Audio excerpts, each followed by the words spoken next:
Welcome to Midwest Paranormal Presents Paranormal Soup. I'm your host, Jason Bland, and we have a guest tonight. I know, it's like, we've been on a roll. And I was like, this one, I definitely, of all the guests, I did not want to have anything jinx-wise happen. And hopefully not, because I know he's coming. It's Paul Anthony Wallis. Everybody who watched this show for the last 10 years knows this is probably one of my all-time favorite guests. One of my favorite topics, paleo contact, or ancient aliens to other folks out there. It is one of my top favorite subjects. I love all the subjects, but ancient aliens, paleo contact, oh yeah. And Paul Wallis with the voice of an angel. Oh yes, joined us from Australia too. Early in the morning for him. He will be here after our commercial break.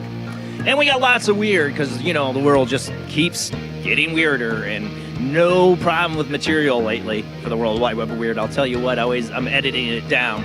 And we will open up the phone lines later in the show, because I know some of you definitely are big Paul Wallis fans. And we're going to be talking about his newest book. I think it came out almost a year ago, but I think about, but I just been starting to read it. I had a whole weekend off. I was hoping I was going to get through this whole book, and then, yeah, all other kind of crap happened this weekend. But hey, I have been reading it. I love this book. I love this topic. The EDEN Enigma. Do ancient carvings in the mountains of Turkey carry memories of ET contact from the dawn of civilization? We're going to be talking about that so much in this book, you guys. I am totally loving it. I've loved all of them. Scars of Eden, Escape from Eden, like the whole Eden series by Paul Wallis. If anybody's into paleo contact, ancient aliens, they are all must reads. They are all must reads, and you should definitely check it out. He has a YouTube channel where you can continue to listen to his beautiful, beautiful voice, where he has so many great videos. We're gonna get all that information out to you tonight. We got a lot to get to, so let's go ahead and get rolling into the show.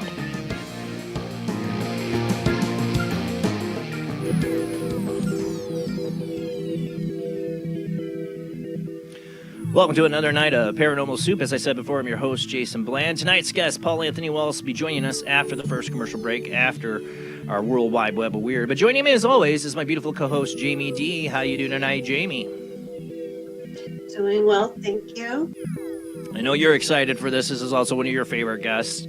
I'm counting down the days to this show, and I hope everybody had a great Valentine's Day weekend. I did. I went out, and one of the things that kept me busy this weekend is got my wife an entertainment center fireplace thing, and then the car started screwing up on the way back because it was like an hour away, and all other things that could go wrong. My son's sick, but I was looking forward to tonight, big time. And I screwed up. My head's like at the top here. I screwed with my camera right before all this too. It screwed everything up because I was trying to show. I got my Giorgio Tsoukalos, how do you say his name? Ancient Alien shirt on tonight because we're getting into ancient aliens, but we do have a lot of weird. And just to check, make sure our sound is good. Here's the man himself, Paul Anthony Wallis. How you doing tonight, bud? This is why we do sound checks, because your sound was totally gone. All right, hold on. There you are. I can do. I hear you now. Whatever you just did made it worse. Go back to what you just did before. Because I heard your voice a second ago. It's beautiful and clear. There we go. Loud and clear. You. Loud and nice. Clear. We got to hear your beautiful voice. Great to be with you once again. I am so honored to have you on. We've got a few weird stories to get into, as always, in World Wide Web of Weird. Feel free to jump in. I've been totally enjoying this book. Of course, I had a crazy weekend this weekend and did not get as far into it as I'd like, but I think we can definitely roll on it. I definitely get the idea of what you're talking about here. I'm just going to butcher the names of the Urartian people. I get that. In Turkey, we're going to talk quite a bit about tonight. The Urartians, yes. Urartians. Yes, this is a great topic, guys. I highly recommend it. We do have some weird to get into, so let's go ahead and roll into the World Wide Web of Weird.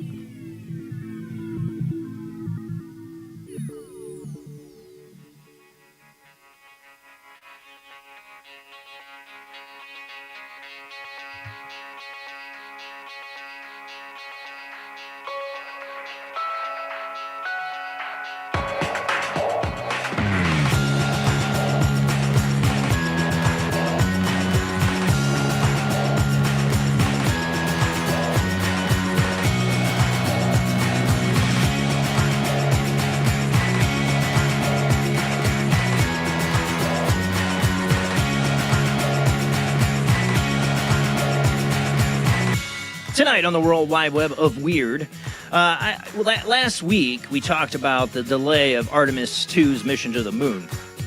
And I said I told you so. And then we went into some conspiracy theories and all that stuff, right? Well, now from, I think what the original article here I have is from the Daily Mail online. And from Unexplained Ministries, Artemis II delay brings moon landing conspiracy theories back into focus. Yeah, like I called that too. For those listening on the Paranormal Soup radio channel on the Talkstream Live Paranormal Radio app, we are a live webcast streaming live out to YouTube, Facebook, and Twitch. But if you want to listen, I'll narrate as best as I possibly can. All right, speaking of, now we need to pull up our first image. All right, so yes, what is the title they had from the Daily Mail on this? Conspiracy theories are reignited online as NASA delays its moon mission yet again. As one skeptic vents, this ain't happening. It's got to happen, right? I mean, we got to go to the moon. We have to go back. Aliens there or not. Sorry, hold on, Paul. I had you muted during the music segment. There you go. You're unmuted now. Well, we have to go back, right? No question on it. Delay or not, we have to go because China's going. You know they're going to go. Russia might end up going. I mean, you got every country wanting to go. And I'm a believer that we win. Honestly. I know I have plenty of friends and guests that have been on the show that feel the whole thing was faked. We never went to the moon. I'm not one. I do think we went. I think we might have faked some stuff. Yeah, there's always faking stuff. Isn't it? Isn't always faking stuff? But we went. I think we went. And I think we saw aliens, and they said, don't come back. That's always been my feeling. But we will have to go back. It is like a race. It is a race again, because it's all going to be about control of the moon. Resources, and, think about the weapon installations you could put there. Oh, yeah, we're going back. For sure. Now, there are, right now, the only reason we might not go back is because we're broke. And they are arguing right now over a lunar station in between. Like, we don't want to pay for that. More money for Israel, but we ain't going to pay for NASA. No. That's right. Okay. So anybody says we don't go back, it might not be conspiracy theory if we don't go back. It might just be that we have the stupidest government in the world. And they're going to just blow money on all kinds of other crap and wars and whatever. And we don't go back. That might be the reason. But aliens or not, we're going back, baby. If we can pay for it. Do I sound optimistic? Well, I agree with you, Jason. I mean, there is always money. Of course there is. There's always money for war. There's trillions of dollars for black budget projects or special access projects, as we call them today. And yes, I think with China and India in the game. Oh, India. There, I was trying to think of the other big country. Yeah, the US has to keep control of the narrative at the very least. They don't. If want we didn't go, we better go now before they do and set down the little evidence. Like fresh discoveries coming from India, for goodness sake, or from China. That won't do. Right. So if they're going, we have to go. And they have been running, of course, can't say unmanned anymore, unhuman staffed missions. So, we've got to be on the front foot. So yes, I do think we are en route. I'm somebody who believes that we went, because I think, from my point of view, I've never seen any evidence that we didn't go. I've seen some evidence that's made me question some of the film footage, possibly, and some of the photography, possibly. But I think it's ridiculous. The number of people who would have had to have kept this a secret is just totally unmanageable. And if it were a fake, you wouldn't go 6 times. You would go once and say, we did it. We beat everyone else. And nobody else is going to tell us otherwise, because they can't go. Yeah, of course you'd stop after one. You would not go back 6 times. I'm open to the idea that there are some complications in terms of non-human companies saying, don't come back. But then we did go back another 5 times. So maybe it's a little bit more complicated story. But I think there's a layers to the story. We might have faked a few afterwards, maybe. I haven't seen any evidence for that. I hear plenty of people suggesting it. I've not seen any evidence. But I think the place to start, if people have never considered the question, there might be more to the moon story than we've been told. Just watch the briefing that the Apollo. Yeah, that's what I show kids at work. At my and work, there's something they're not saying. There's something they're very frightened and upset and angry about. And we don't know what it is, but that's enough to give you a white rabbit to follow on the moon question. Oh, yeah. Well, here's another one for you.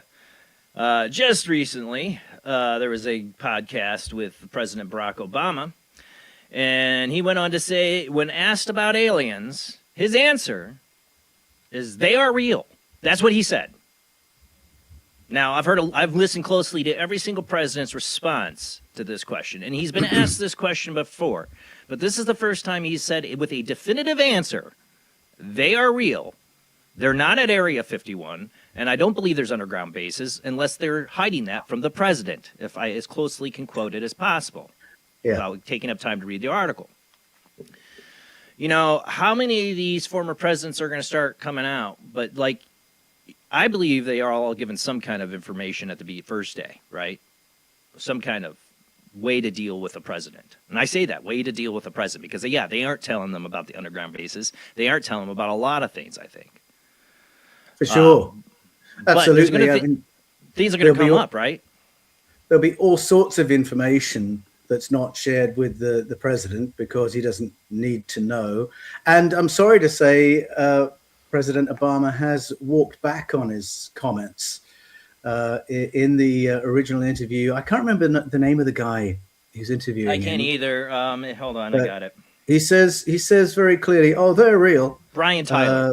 I don't know where they are, and they're not in Area 51, unless there's a big conspiracy and the president hasn't been told, which of course is completely possible. Right.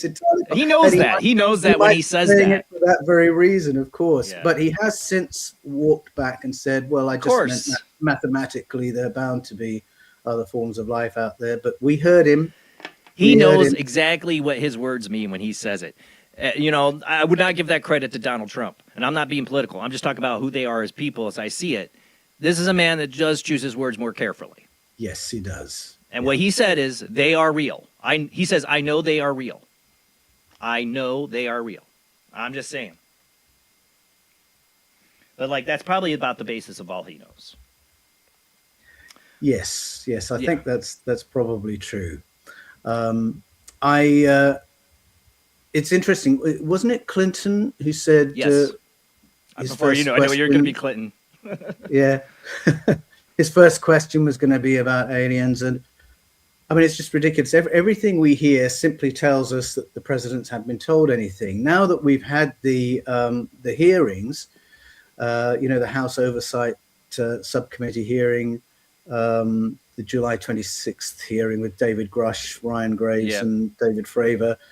Well, we heard information there that Clinton wasn't told. Right. So, I mean, as soon as we've had that hearing, we know that there's information that is not shared with presidents. Yeah, I think Richard Nixon screwed up the deal with Jackie Gleason and showing him dead alien bodies has always been my theory. But, you're never going to tell a president after that one, right? Well, next up, according to this U.S. congressman, Trump has greenlit UFO disclosure of secret bases hiding crashed ships and non-human bodies. This is, what's his name? I have his name here. Hold on. Burleson, Eric Burleson. Burleson has long called for more transparency and full disclosure of everything the government knows about UFOs and alien life. Has revealed that he had requested to be given access to various facilities across the United States rumored to house evidence of captured alien technology. The White House has told the DoD to make it happen. To the extent which they have been involved is literally just saying to the Department of Defense that we're backing his request, do what you can to make it happen. A member of the Congressional Oversight Committee of the UAPs, Burleson maintains that Trump has been fully briefed on this subject and knows all about the country's secret UFO programs. Some of the bases thought to hold such evidence include Nevada's Test and Training Range, home to Area 51, Naval Air Station. Yeah, we know all these. We've talked about these, right, Patterson? You should go there. There's still got to be stuff there. I can make a list for him. I don't know. I'm just saying, they're giving him the go-ahead. Do it. Just do it. Are they going to just do it? Are they going to give Eric Burleson like a tour of Area 51's secret underground bases they hid from Barack Obama? I don't know. Yes, no. I think access to sites is really very, very unlikely, just because of the size of the budgets associated with the legacy program, and these sites belong to the legacy program. You've got huge aerospace corporations who will be very protective of their work. There'll be all sorts of not only non-disclosure laws, official secrets laws around these sites, but you've got the power of these corporations to safeguard the secrecy of their work. So I just don't see this as happening. I think it's more likely that we'll have an announcement from the president saying, we've had some contact, we've got some craft, there's some non-human biologics and pilots out there, because if he were to say that, he'd only be repeating information that's already in the public domain.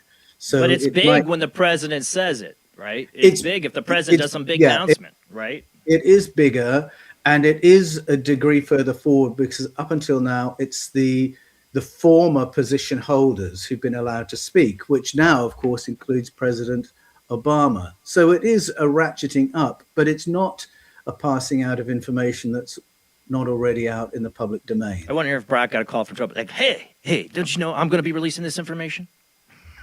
You loser. Yeah, hey, I'm going to do the big disclosure. Not you, buddy. Because you keep hearing this. I keep saying Trump, July 8th or something like that. I don't know. I don't have much faith in it. But next up, we got also this thing going on in El Paso. I'll cover really quickly. We don't have a lot of time. There it is. I'm definitely rusty. Here we go.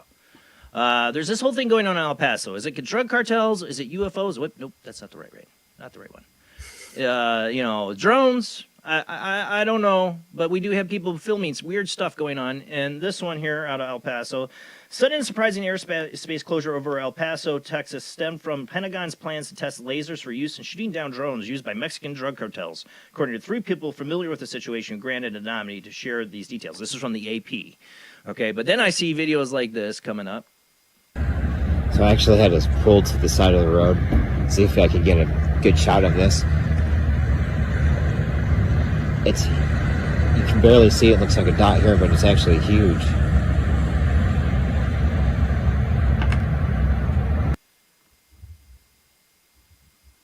And there was stuff coming out from the bottom of it. Like it's spraying something. That's what he says. I know it's hard to see on here. But these are just some of the videos I'm seeing popping up and coming from El Paso.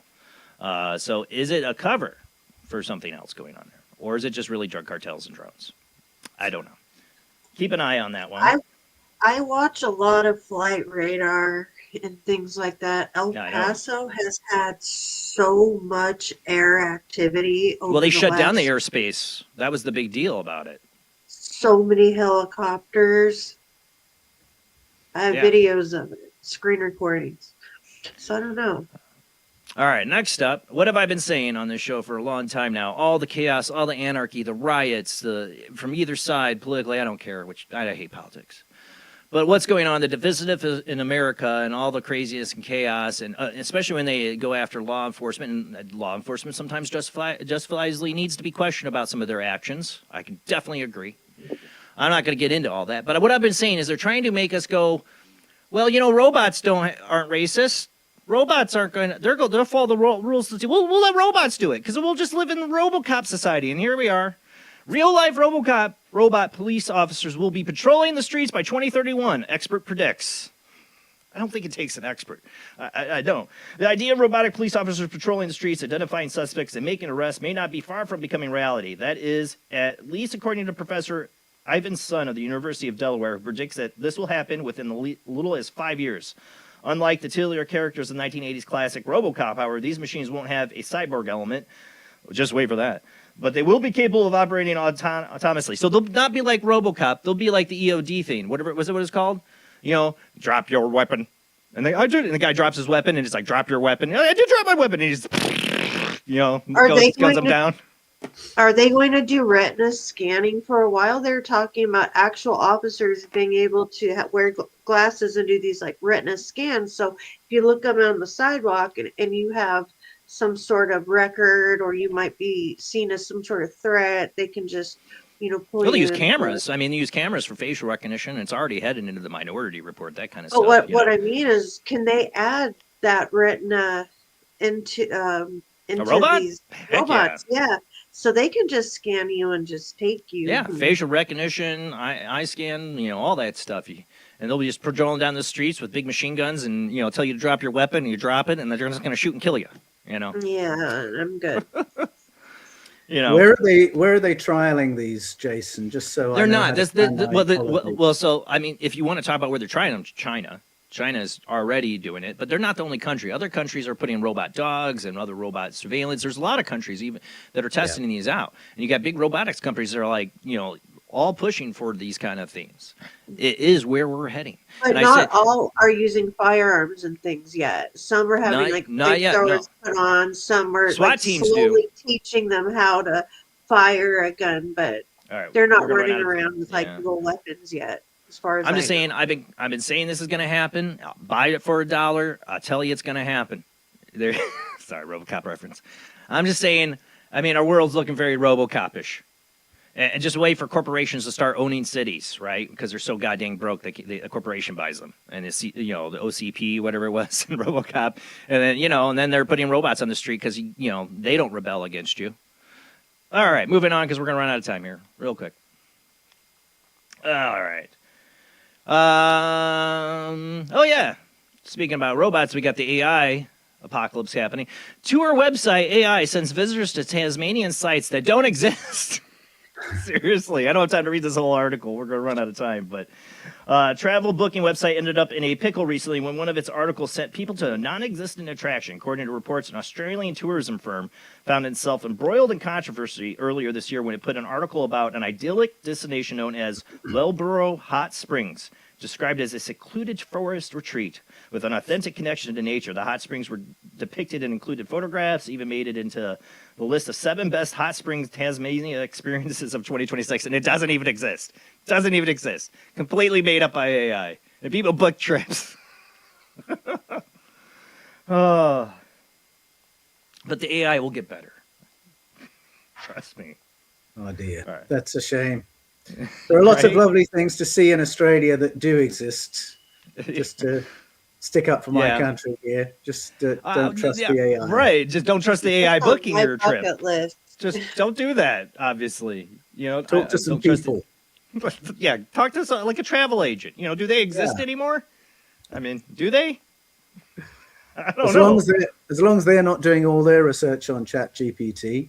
Right. Can you right? Well, the AI I used to travel, I did it. It did everything. Honestly, I don't know why I have this job. That'll be the travel agent right now. All right, last article, because the last couple guests we've had, we've really covered this subject a lot. If I can find my mouse cursor. I thought this last article was really interesting. Consciousness exists beyond death. Bombshell study claims as researchers argue the idea of dying should be renegotiated, basically. This is a long article. Again, I don't have time because we got to go to commercial break, but Unexplained Mysteries has a shorter version. Daily Mail does. Our last couple guests, we really got deep into the topic of death, and I found this article really interesting. You guys should check it out. The study is basically showing that there are signs that our consciousness moves on. It gets into a lot of deep kind of quantum physics ideas, too. But it's also, on the end that we need to relook, as science needs to relook at the idea of, consciousness after death, that there's evidence. Scientists are recognizing. We'll see. We'll see. Let's just hope it doesn't end up like the horrible Robert Redford film on Netflix called The Discovery. As long as it doesn't end up like that, we're all good. But that is it for the World Wide Web of Weird. Tonight, our guest is Paul Anthony Wallis. We're going to be talking about his new book. Let me get this out of here.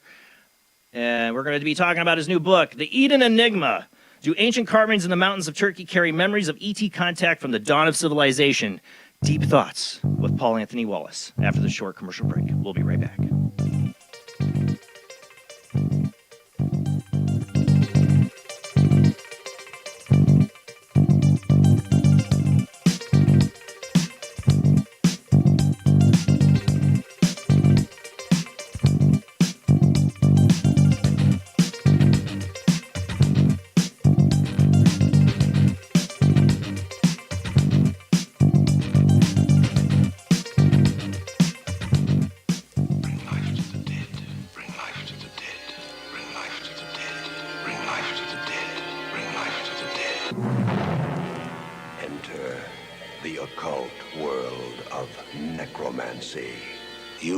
Here for one purpose, necromancy.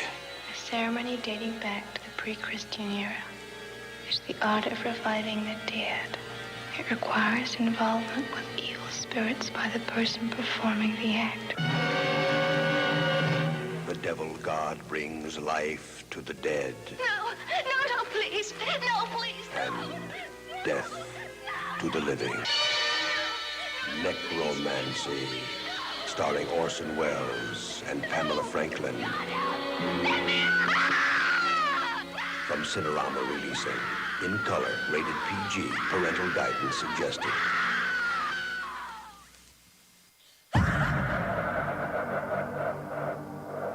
If you are interested in discovering the truth about the paranormal and want to hear from leading researchers in the field, join Justin Brown on his 3 weekly shows named My Paranormal Soapbox, Necromancer Live Show, and the Supernatural Symposium, live on Facebook, YouTube, and InterfaceDeath.net.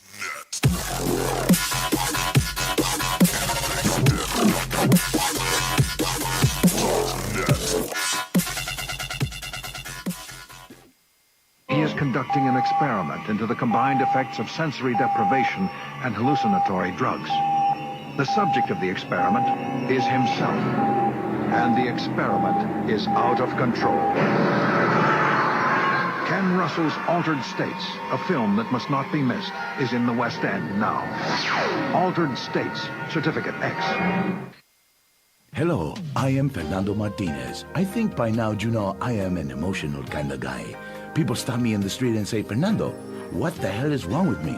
Silk shirt, hairy chest, enough aftershave to drown a household pet, but I still cannot get a woman. I tell them you are an ignorant fool. Without a symbol of power and fertility around your neck, what kind of woman is going to respect you?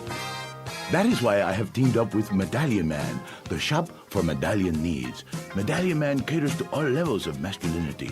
For the strong, silent type, a medallion the size of a hubcap will say everything that needs to be said. Even singing medallions for the Casanova who knows music is the food of love. Model trains, dollhouses, diapers, whatever your interest, we've got a medallion for you. Don't forget, every woman knows if you can't support a medallion, you can't support a family. This is the sound of a space clock aboard a U.S. satellite 180 miles above the Earth. No one winds up this timepiece. It's powered by a tiny battery a battery that delivers power for years without replacement. Now the same type of battery, the Duracell battery, can bring new reliability and long life to your battery-operated equipment. Radios, cameras, toys, all run far longer. Duracell batteries, the long-distance power cells, outlast any ordinary battery.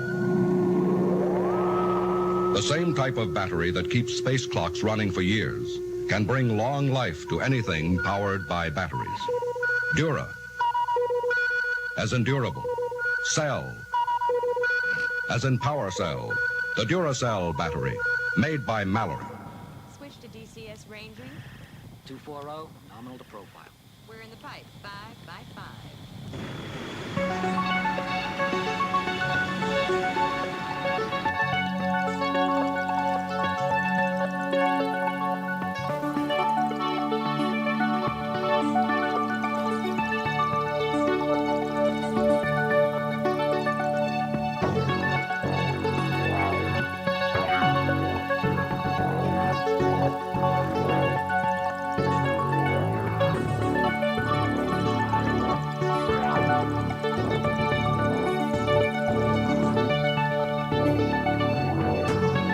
Tonight on Paranormal Soup, our guest is Paul Anthony Wallis. Paul is an internationally best-selling author who wrote books probe the world's ancestral narratives for their insight into the human origins, human potential, and our place in the cosmos.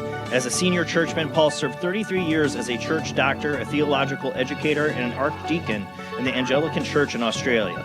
He has published numerous titles on Christian mysticism and spirituality and is a popular speaker at conferences around the world.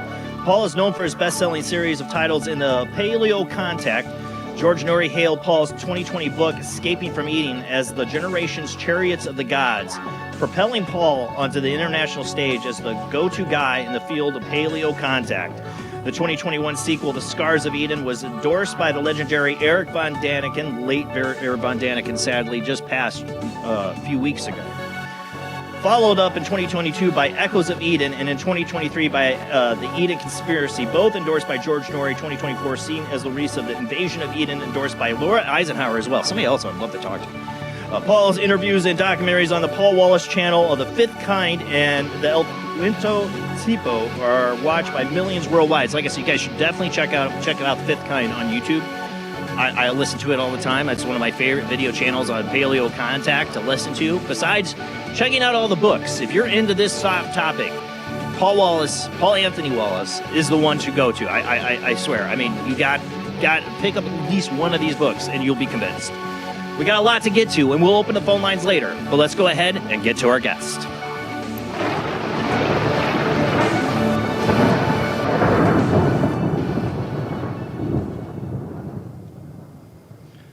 Paul, it is an honor to have you back on the show. Thank you so much for coming on. G'day, Jason. It's great to be with you once again. You know, I tried to get you last minute, like right around the time, because you reached out to me, and I think anybody else that you have done shows with about trying to get you on after Eric von Daniken passed away, and wanted to talk about it because he was such a huge influence on you, on me, on lots of people in Paleo Contact. I mean, he's considered the grandfather of Paleo Contact.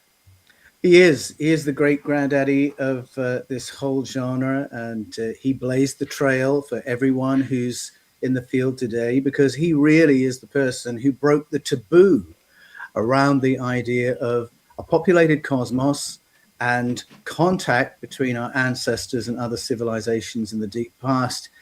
It was his work really that made those ideas part of mainstream conversation. And when I was a boy, people were talking about his work, his ideas in the school playground. My parents were talking about it at their dinner parties. People would be talking about it around the bubbler. It was suddenly mainstream conversation to be asking these questions. And notwithstanding others who've written in the area, it was Eric's work that really broke the taboo and allowed people to have those conversations and make these explorations. He is without parallel in that regard. And I thought it was very fitting and sort of amusing too, that when Eric turned 85, he was sent a beautiful card by the Pope Francis, Really? commending him not only for turning 85, but for his contribution to society. And I think that says a great deal, because a lot of people regard what he was saying as if it were anathema to Orthodox Christianity, but obviously Pope Francis didn't see it that way. And I should point out, when he started his work, he was encouraged by the teachers at his school and at the university library, who were Jesuit priests. And when he started coming up with off-curricular questions about, wait a minute, doesn't this look like technology in this bit of the Bible? Doesn't this look like a non-human entity? Doesn't this look like a close encounter? They actually encouraged him to pursue his questions. And when his first book in the genre came out, Chariots of the Gods, they met with him at the pub to celebrate the launch of his book. And I love that. There's something poetic about that. And then his commendation from the Pope towards the end of his life. Because these are men who have, they've gotten to see transcripts and old, scriptures, and they've seen it too. It might not be the official narrative of the church, but they're just like you, and as you saw it, they have to see it too. They're not; these are absolutely smart men. Well, I know. I mean, if I say the word Jesuit, the hackles will rise on a lot of people's necks, because they will, perhaps having read some history, know that there's a very dark strand to Jesuit history. Of course.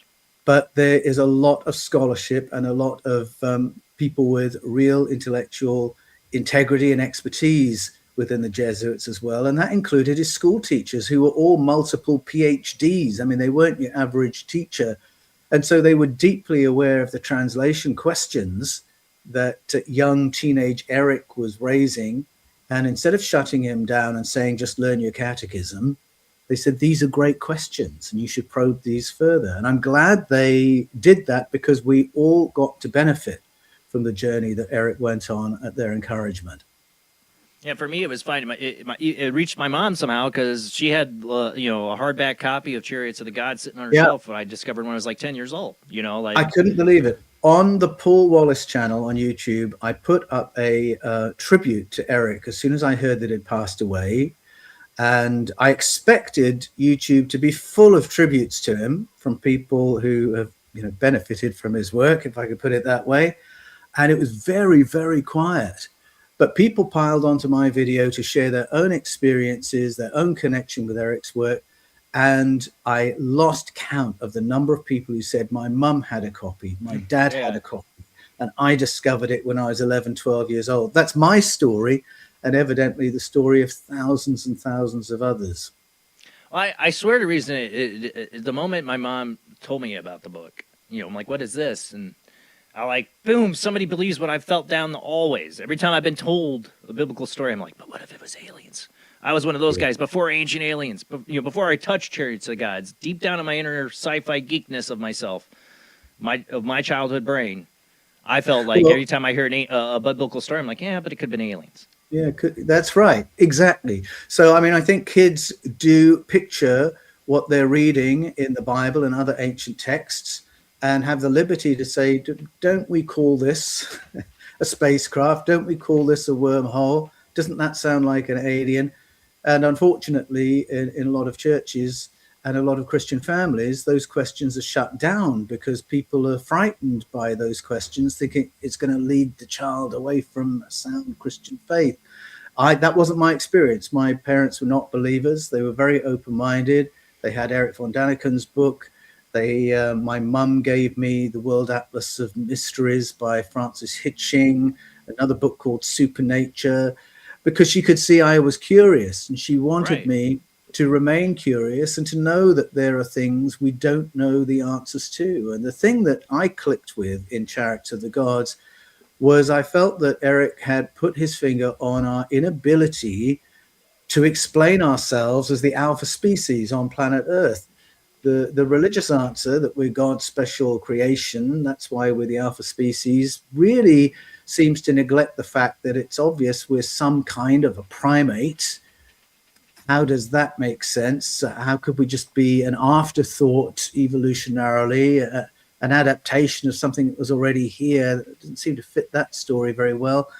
And then the scientific answer seems to fall over at explaining our higher intelligence, our higher level of consciousness, because if we couldn't build a structure, build a fire, create a weapon, no, we would not be the alpha species, we'd be eaten. And so we have to explain where the intelligence came from to enable us to do those things, how it survived for the millennia and millions of years before we could build a weapon, etc., etc. So there's this gap in the story. And I think when Eric said there's this gap, I said, right on, there is. I've never been convinced by that either. And then when he said, would the stories make better sense if we allowed for the possibility of an external intervention to assist our development as a species? Yes, that makes perfect sense. And then once that suggestion has been made, you realize that's a story that's been told by indigenous cultures all around the world. And we've put it all into the fiction and fable basket instead of asking, what is this thing that all these cultures keep talking about? Is this cultural memory of real contact? You know, what we're getting into tonight, is the younger Dryas period in this survival after. What I've always felt is this story of a great flood, like the Noah story, everybody mostly is familiar with. But once you start getting down this rabbit hole, you start in history, you find out so many other cultures have pretty much, I won't call it identical, but pretty identical story in a sense. Yes. We had some great disaster that happened. If you look at the Noah thing, that was an intervention, divine or alien, tells them to build a boat, that this disaster is coming. Now, in the biblical sense, God's making the disaster happen. I don't believe that. But this story has been retold. It has. The flood narrative repeats all around the world. And I mean, you mentioned the biblical story of the flood from the book of Genesis. It is a retelling of the Babylonian story of Ziusudra, Archdeacon, Utnapishtim, and the flood was just part of a number of assaults against the human race by non-human others. So the original version isn't a God story at all. There's a flood narrative told by the Iroquois nation. There's a flood narrative told by the Chinese, by Nigerians, by Filipinos. It is all around the world. Why would they all think up the same strange story? The story of beginnings told by the Guatemala Maya is the same. It begins on a flooded planet. I argue in Escaping from Eden that there are 3 flood stories sewn into the first 11 chapters of the book of Genesis. And it's not just flood stories. As I talk about in the Eden Enigma, we've got flood stories, fire stories, and the story of a great and terrible winter. And the interesting thing for me is what happened next. How did we bounce back? And that's the mystery I get into in the Eden Enigma.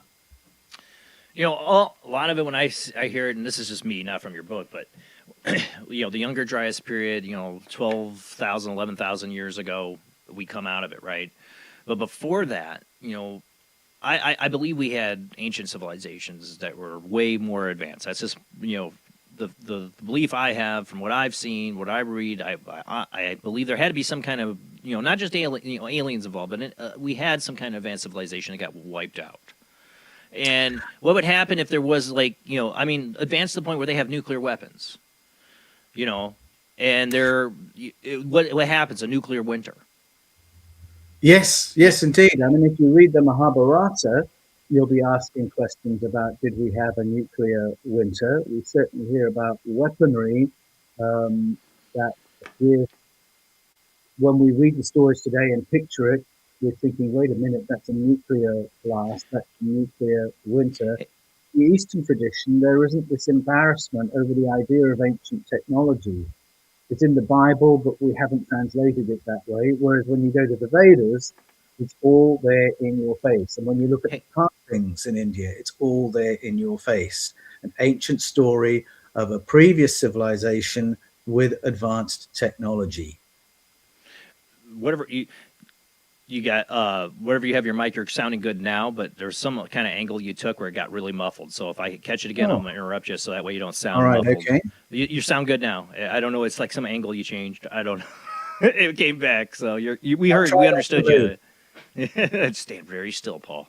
Okay. But yeah, this under Dryas, younger Dryas period that we had was like the nuclear winter, right? That would be in the time of cold period. Was the flood before that? Well, I think there have been a number of flood events, and the younger Dryas cold period, what triggered it is still a matter of debate. I'm persuaded that the Clovis comet, that's the comet that impacted the Earth and extincted the Clovis culture on North America. I think that was causative to the younger Dryas.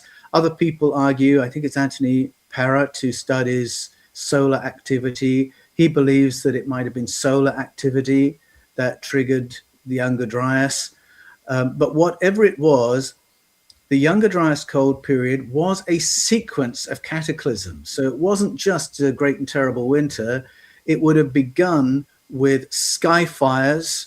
It would have begun with flooding, devastation around the top half of the planet. It would have begun with a pall of smoke and dust and ash and soot filling the sky and just killing ecosystems all around the top half of the planet.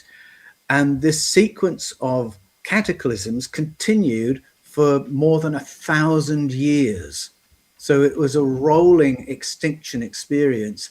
And then it was in the aftermath of that I believe our stories of origins, many of them have their roots. So when we go to Genesis, I think the story that's furthest forward in the mix, and the same with the Mesopotamian stories, of course, the source narratives, is our emergence from the younger Dryas. I think if we listen to Zoroastrian story of Jamshid Yima, the great and terrible winter there, and going underground to ride it out, I think, again, it's the younger Dryas cold period we're looking at.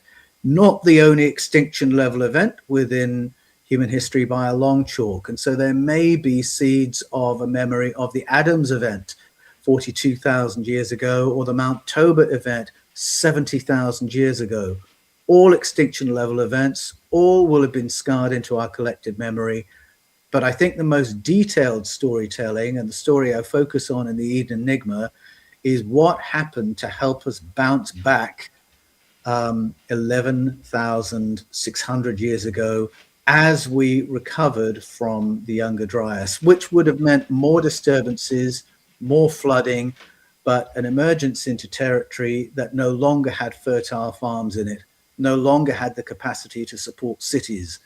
What happened next is the question that I address. I know I got a part in your book where it talks about like our DNA record. Like humans' DNA went down to like at one point 1,000 people or something really small. Like there had been some kind of extinction level event where humans were taken down a lot of notches, where there's very few humans left. That's right. I mean, where if you're down to 1,000 individuals, which is what the DNA record says, then you are teetering on the brink of extinction. And if we had any friends in high places, that would be the moment to show up to help us bounce back from that. Because not only do you have the question of what are we going to eat, how are we going to rebuild farms, but you've got a narrow gene pool. And though you've got a legacy of DNA that goes back much further than 1,000, if you've only got 1,000, you're very, very vulnerable to diseases and pandemics that can wipe you all out. Yeah, I mean, and we needed probably a miracle at that time to save us. There was like 1,000 people left, or whatever that number comes from. Whatever, let's just say there was a Noah, in a sense, that starts out with just a few people trying to build a whole new system. Where are they going to get food? Yeah, where are you going to get food? How are you going to plan if everything's been washed away? So this is what's interesting about the overlap of the Iranian story, the Zoroastrian story of Jamshid or Yima, and the Noah story, the Yesodra story, Utnapishtim, Atrahasis, they all have this aspect of needing to ride out this catastrophe and having enough of a stock of animals and a stock of plants and seeds that you can ride it out and then reseed the environment afterwards. The Iranian story is of going underground and taking your animals and seeds with you after a warning from the being Ahura Mazda. That's intriguing because we do find, as we go into southeastern Turkey, we go down into Iran, we do find underground cities in which tens of thousands of people amazing. lived. And when those cities began, we don't really know. But we do know that they are before Common Era. They've been used during the period of recorded history by groups of people sheltering from other groups of people. But the ancient lore is that they were first built because of an environmental catastrophe on the surface. And there are so many parallels with the Noah story, except they're not dealing with flooding. They're dealing with a winter. But this idea that they're going to have to survive and then reseed, it's the same as the Noah story. Yeah. But what I found in Turkey, when I went to the Van province and Bitlis province, was carvings that give us far more detail about what happened next. Sorry, Jamie. Oh, no, go ahead. Go ahead. So I was going to pause there and say it's the details of what happened next that excite me, because it's there that I think the paleo contact aspect comes into the story. Well, you know, I think what, you know, a lot of times what we're seeing is that they probably, I mean, they say pockets of humanity all across the world where they could save people, because you have like the Hopi, they went underground too, you know, and you have, so some places there had major flooding, so they'll build a boat. Some places it's going to be just, you know, cold winter. You need to go underground, you know, like they were making survival pockets across the world where they could. Yes. And in Iroquois story, there's a story of mysterious beings helping their ancestors know what they could hunt and eat in this unfamiliar environment. So something has forced their ancestors into territory that they don't know, up in the mountains. I find that intriguing. And there's a similar story here in Australia at the top end. The Yolngu people in the Northern Territory talk about a time when their ancestors arrived in the Northern Territory and it was unfamiliar to them. They didn't know what plants were good to eat and which were good to avoid.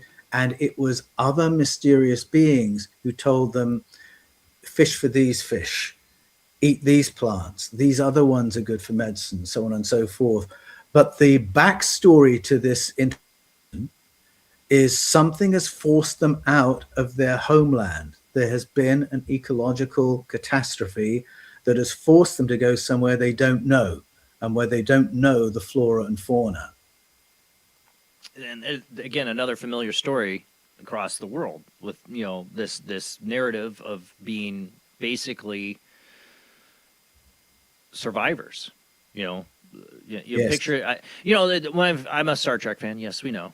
But one of my favorite TNG episodes is this whole scenario where, you know, of course they have the Prime Directive; they're not supposed to interfere, but things can happen.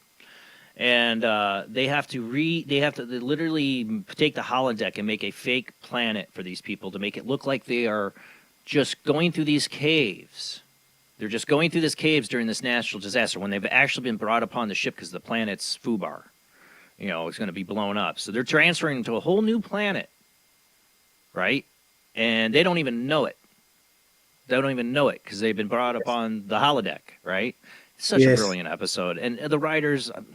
TNG, you know, they knew ancient Egypt. They know. They read ancient story.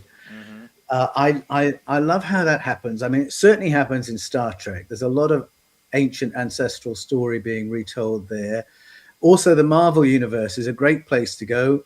The writers there know ancient Mesopotamian story. They know Plato, and they retell these deep stories It's rich fare. And I think often when we hear these stories in these places in fiction, we resonate with them. We know there's a significance to them beyond, oh, that was a good episode. And the reason is these stories have been told and remembered for thousands of years. It is part of a deep cultural memory of what our ancestors survived. You know, I always talk about telling my son's like, well, if I'm going to watch Star Trek The Next Generation, I want to watch it from the beginning. I'm like, yeah, I think you should watch some good select episodes. And that's one of the ones I want to show him. I mean, in that they think Picard is God, you know. They see him get even shot with an arrow and brought back to life, you know. So to him, he's a god. It was, you know, beautiful example, great television that we don't get much anymore. And those writers understood something I understood before I even read Chariots of the God, that this is our history. There's something intervened in our history, that there's evidence of this everywhere. And you know, I love some of your other books, people got to check out. The Invasion of Eden, you know, are they going to return is another subject we can get into tonight eventually too. Right. Because, right, you know, did they leave us, or, you know, are they coming back? Or I believe there's aliens here right now. I mean, we know that from the World Wide Web of Weird. But, you know, I've always felt whatever it was back then could be a whole other alien species that's left long ago. It could be other people here now messing with us. Who knows what we brought upon ourselves, you know? Definitely. But when you look at the tales of Mesopotamia and the Sumerians, and you look at the Urartians, I'm gonna butcher that all night. I'm sorry. Urartians. You know, Urartians. That's it. You know, but I'm just saying all these are just these are the survivors that have, you know, they move on to different parts of the world. I love how you get into the Irish and the Celtic. Yes. The body that was found was 4,000 years ago. These people moved out from. You just picture the survivors from the original Mount Ararat, that area. That's right. You know, and that they moved out into places like Ireland, even, and they moved out to other places in the world.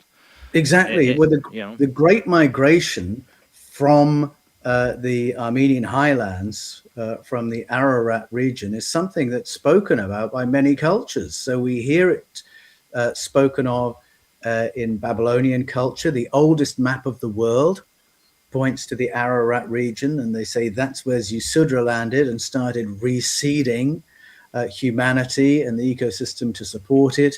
You've got classical writers, ancient Greek Roman writers, pointing to the same region, to Anatolia, and saying this is where humanity made the great leap forward into agriculture and the Iron Age, iron technology, and megalithic building.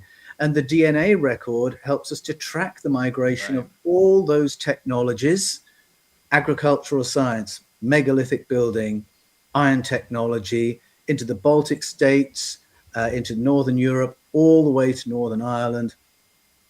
And so we have real world evidence to support these ancient stories. In the 1200s, Snorri Sturluson was writing about it. It's through him that we know all the stories of the Viking gods.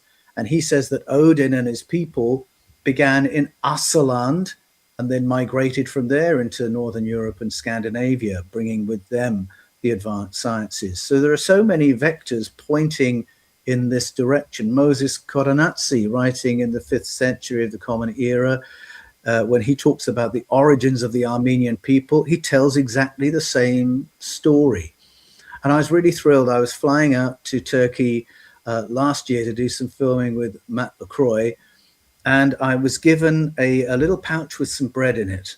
And there was a little card attached to it saying, we've been making bread like this in our part of the world for 12,000 years, and we'd like to share a piece of it with you. And I thought, oh, I love this. I absolutely love this, because so often we're presented a picture of history that begins with the Sumerians about 6,000 years ago, who seemingly spring from nowhere. Here, in the Armenian highlands, the modern claim, this is Turkish Airlines telling me this, no, we've been here for 12,000 years, making bread. And that's the deep story of the region. Every ancient site we go to in the Eden Enigma, and that I take people to on my tours, ancient knowledge tours, we go to every site mentioned in the Eden Enigma, we read the ancient cuneiform texts, we look at the carvings, they all appeal to this deep story of a recovery of humanity in Anatolia, and then a migration from there to get civilization rebooted. You talk about it being the land of milk and honey, you know, like if this was the spot where the first agriculture after the disasters started and life started again, you know, that memory would be imprinted in the minds of the survivors and their ancestors as they went on into Mesopotamia and Ireland and all these other places that would stick in their mind, you know, in a sense that's where all the food that they would have to spread to other parts of the world, in a sense, the seedlings and all that came from there. Right. That's right. I mean, the book of Ezekiel points here and says this was the garden of the gods, the garden of the powerful ones. And I argue in the invasion of Eden that this is actually the land Abraham came from, that he didn't emerge from southern Mesopotamia. He emerged from the Armenian highlands, where his ancestor had landed in his boat, because of course Noah is Abraham's ancestor.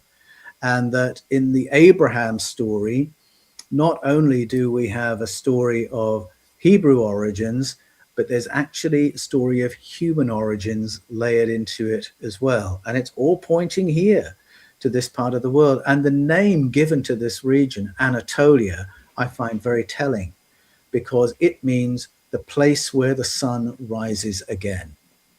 And it's the place of a new dawn for humanity. And it's the deep memory of every site that we go to on Ancient Knowledge Tours, every site I write about in the Eden Enigma, these ancient kings from the Iron Age.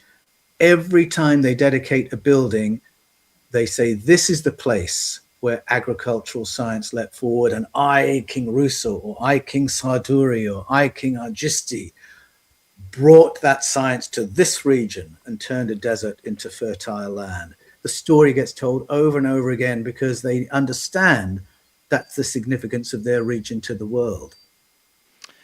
Craig Wood here. Jason Blaine, if you get a chance, watch the last episode of Battlestar Galactica 2000. Mwah. Yes, some of the best sci-fi ever written. I love that. Was four perfect. I mean, not as perfect as you can get in sci-fi storyline. 4 seasons right there, better than the original, which is a rare thing. Go watch that. That's ancient alien stuff all right there. I don't want to give it all away. But yes, Craig, I have seen it. Huge fan. I've watched it more than once. But you know, this whole idea that Noah's Ark and people have imprinted in our head as our narrative, right? Even if you're not a Christian or practice or part of a religion, it's still in the back. We all know that mind. The narrative still. Yes. How many thousands and thousands and thousands of years? But what I think we find is that the rotten story. Sorry, I'm gonna butcher that. Is one of the biggest pockets of probably humans that were saved, but that there's other pockets, other places like this we've talked about where people are saved, where they have their stories. But whatever happened there, that had to have been something really like a real. Gods came to Earth in their idea, but aliens came and taught us like what your picture is here on the cover of your book, which is like a big important part of the book, is the acorn and the bucket purse thing that we see, and you see this in other depictions from other cultures, right? Did that narrative spread, or is it because they were doing this, like I said, little pockets of humanity that they were spreading? They would have to. Food couldn't just come from that area. They had to have done this somewhat in other areas, like you said, with the Iroquois, or the Hopi, or the Mayans. That's right. Exactly. So there are stories of these interventions all around the world, and we've got carvings like the one on the cover in various locations around the world. So the one on the cover is an Assyrian example, but it's very similar to the images that you find in Armenia and in modern-day Turkey, with these emblems. And the emblems, it's not just the pine cone and the bucket, which I'll come to in a moment, but it's the symbols of fertility. And what this gentleman is wearing on his head is a symbol of fertility, if you hadn't noticed it. They're very virile. They've got incredible musculature, these beings. They also have wings. which suggests they're not us. There's something different about these people, Right. even if they've not got literal wings. It suggests a power. How do you tell somebody flies? Yeah, Put flight wing. I mean, Red technology. Bull gives me wings. You know. Exactly. We've got other references to flight technology in these carvings, such as flying discs with people in them, flying shields with symbols of seeds and flowers on them. And Can I ask shield. Yes, kind of a Jamie. silly question? This may be a silly question, but growing up, it was always really hard for me to understand when it comes to Noah's Ark, the animals 2 by 2, all these animals getting on a ship or a boat, whatever. Could they maybe have been talking about DNA? Using DNA? That's a very sensible thought. I mean, if we today were surviving a cataclysm, then yes, we would want to preserve DNA so that we can engineer all the species, all the livestock we're going to need. It's not told that way. It's told more as a seed bank and as a breeding group. And I wonder if sometimes we make the story too cosmic. If we think of it in terms of a family saving their farm, we might be closer to the truth of it. And I was very interested when I went to the what's called the Noah's Ark site on Mount Ararat late last year. Oh, wow. It's such an intriguing site. There is something there that does look like a boat. I've been fascinated with it high up in the mountains. But even more fascinating than that is a number of anchor stones that litter that area, which strongly suggest a whole fleet of boats. And isn't that what you'd expect if a culture is trying to survive this massive inundation? You'd expect to find a number of boats, and it's not the right shape, if I might suggest, for Noah's Ark, because Noah's Ark was a cuboid. And the Archdeacon Ark was a circular coracle, whereas these are more classic boat-shaped. I think it's entirely possible all shapes were used, and that in this catastrophe, there were groups who were trying to survive with their animals and their seeds and their family. It makes more sense that it would be a plural story like that has simply been boiled down. It's been simplified. It's been turned into a form that will last thousands of years. And that's what I think happened. But yes, DNA makes sense. But just to take the stories on their own terms, it sounds more like, a farm and crops and seeds so that you can survive. People were given instructions on how to build boats. I want to get back to these symbols of the pine cone and the bucket. So in Assyria, it's a dalum and a bandudu. And these objects were used in later times for ritual cleansing. But what were they originally used for? You put these figures in context in the Assyrian carvings, the Turkish carvings, the Armenian carvings, and they are always positioned next to trees.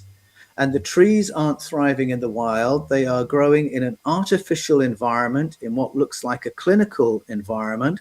It looks like there are multiple sources of light because the trees are not tree-shaped. They're completely symmetrical, but they're needing some human intervention because these beings here, the Dingir, the advanced beings, are doing something very fine motor with them. And I argue in the Eden Enigma that what they're doing is cross-pollinating.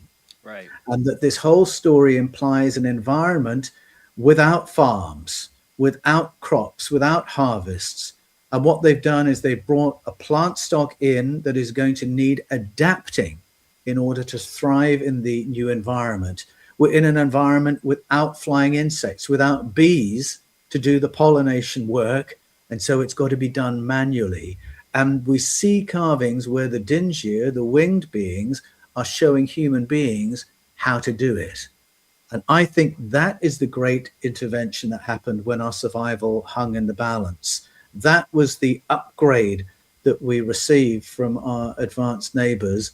How do you get farming going? Because once you've got that going, you can become a settled community, you can become a specialized society, and you can begin to build cities and civilizations and be a presence on the earth once again. And that's the deep story that carvings like the one on the book are telling. Well, agriculture changed the world. Otherwise, we're nomads. We had Yeah, to keep otherwise scavenging and traveling. we're living like animals. No, agriculture changed the world. It's one of the most powerful inventions of civilization is agriculture. Because you start a home, you have a piece of land, you grow your crops, you can't leave it. That's your source of food, and that's your life. It's worth mentioning there are different models of agriculture, and I think there were different interventions helping us at different times, because when you sit with traditional cultures today, indigenous peoples, they have a way of living in harmony with their environment and knowing how to work with all the edible foods growing and living on the land around Different them. ecosystems. And in different ecosystems. And I think that relates to a tuition we received at least 60,000 years ago. Here, though, with the cross-pollination, I think this is the intervention that happened after the Younger Dryas. I think this was the reboot after that.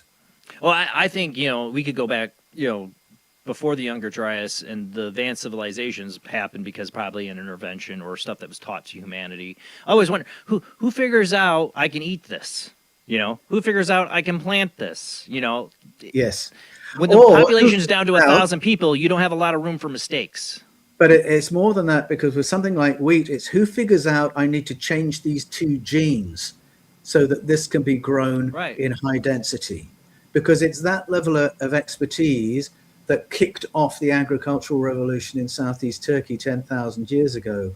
There's a place called Karacadağ identified as the earliest known farm, and it was 11 crops, 11 naturally occurring plants that had to be modified at that level, gene modification, gene splicing even, to get strains that you can farm with rather than find growing in the wild. It was an incredibly technical leap forward, and it's difficult to imagine that a family could randomly chance upon that and replicate it 11 times and simultaneously invent animal husbandry.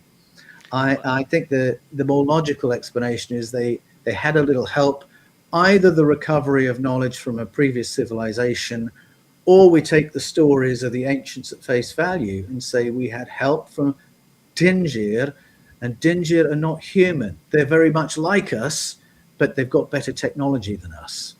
Well, I think when I first saw that in your book, Dingir is the name. I think of how similar or close you could manipulate those around to like jinn, and other names of other cultures when they talk about powerful beings, or you want to say ancient aliens, right? Yeah. I wonder how much too we lost during the World War I during the Armenian genocide. How much information sadly was destroyed or lost. Go look up the Armenian genocide. It's horrible. A lot of people don't know about it. But I touch on that very sensitively in the Eden Enigma, because I think what happened during the First World War in Turkey is a little picture of what happened at all the ancient sites that I talk about. Everywhere we went, this belonged to people who are no longer there. And we want to hear their story, and so that's part of the excitement of going to these ancient Iron Age sites and finding out what story did they tell. And I find that whether you're looking at the Armenian heritage in Armenia and Turkey and looking at the buildings they left behind, or if you're looking at Iron Age buildings and what the Urartians left behind, there are symbols and shapes that repeat all through the ages. And I talk about why and how that happens. Sometimes the symbols survive with the same meaning, and sometimes with an adapted meaning. And I called my book The Eden Enigma because I'm wanting to decode those symbols. Do they mean now what they meant 3,000 years ago, or is there a hidden layer of story here?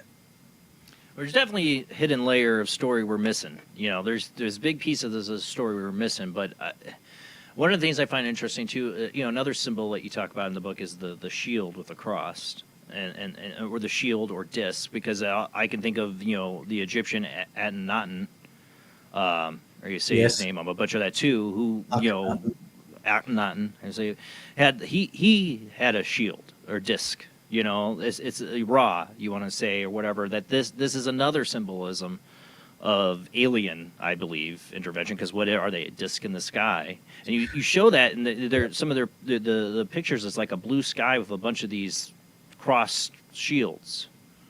Yes, that's right. So flying circular shields is what you find at the Urartian capital in Yerevan, the capital of modern Armenia. You've got a blue sky filled with flying circular shields with the symbol of a seed or a flower in.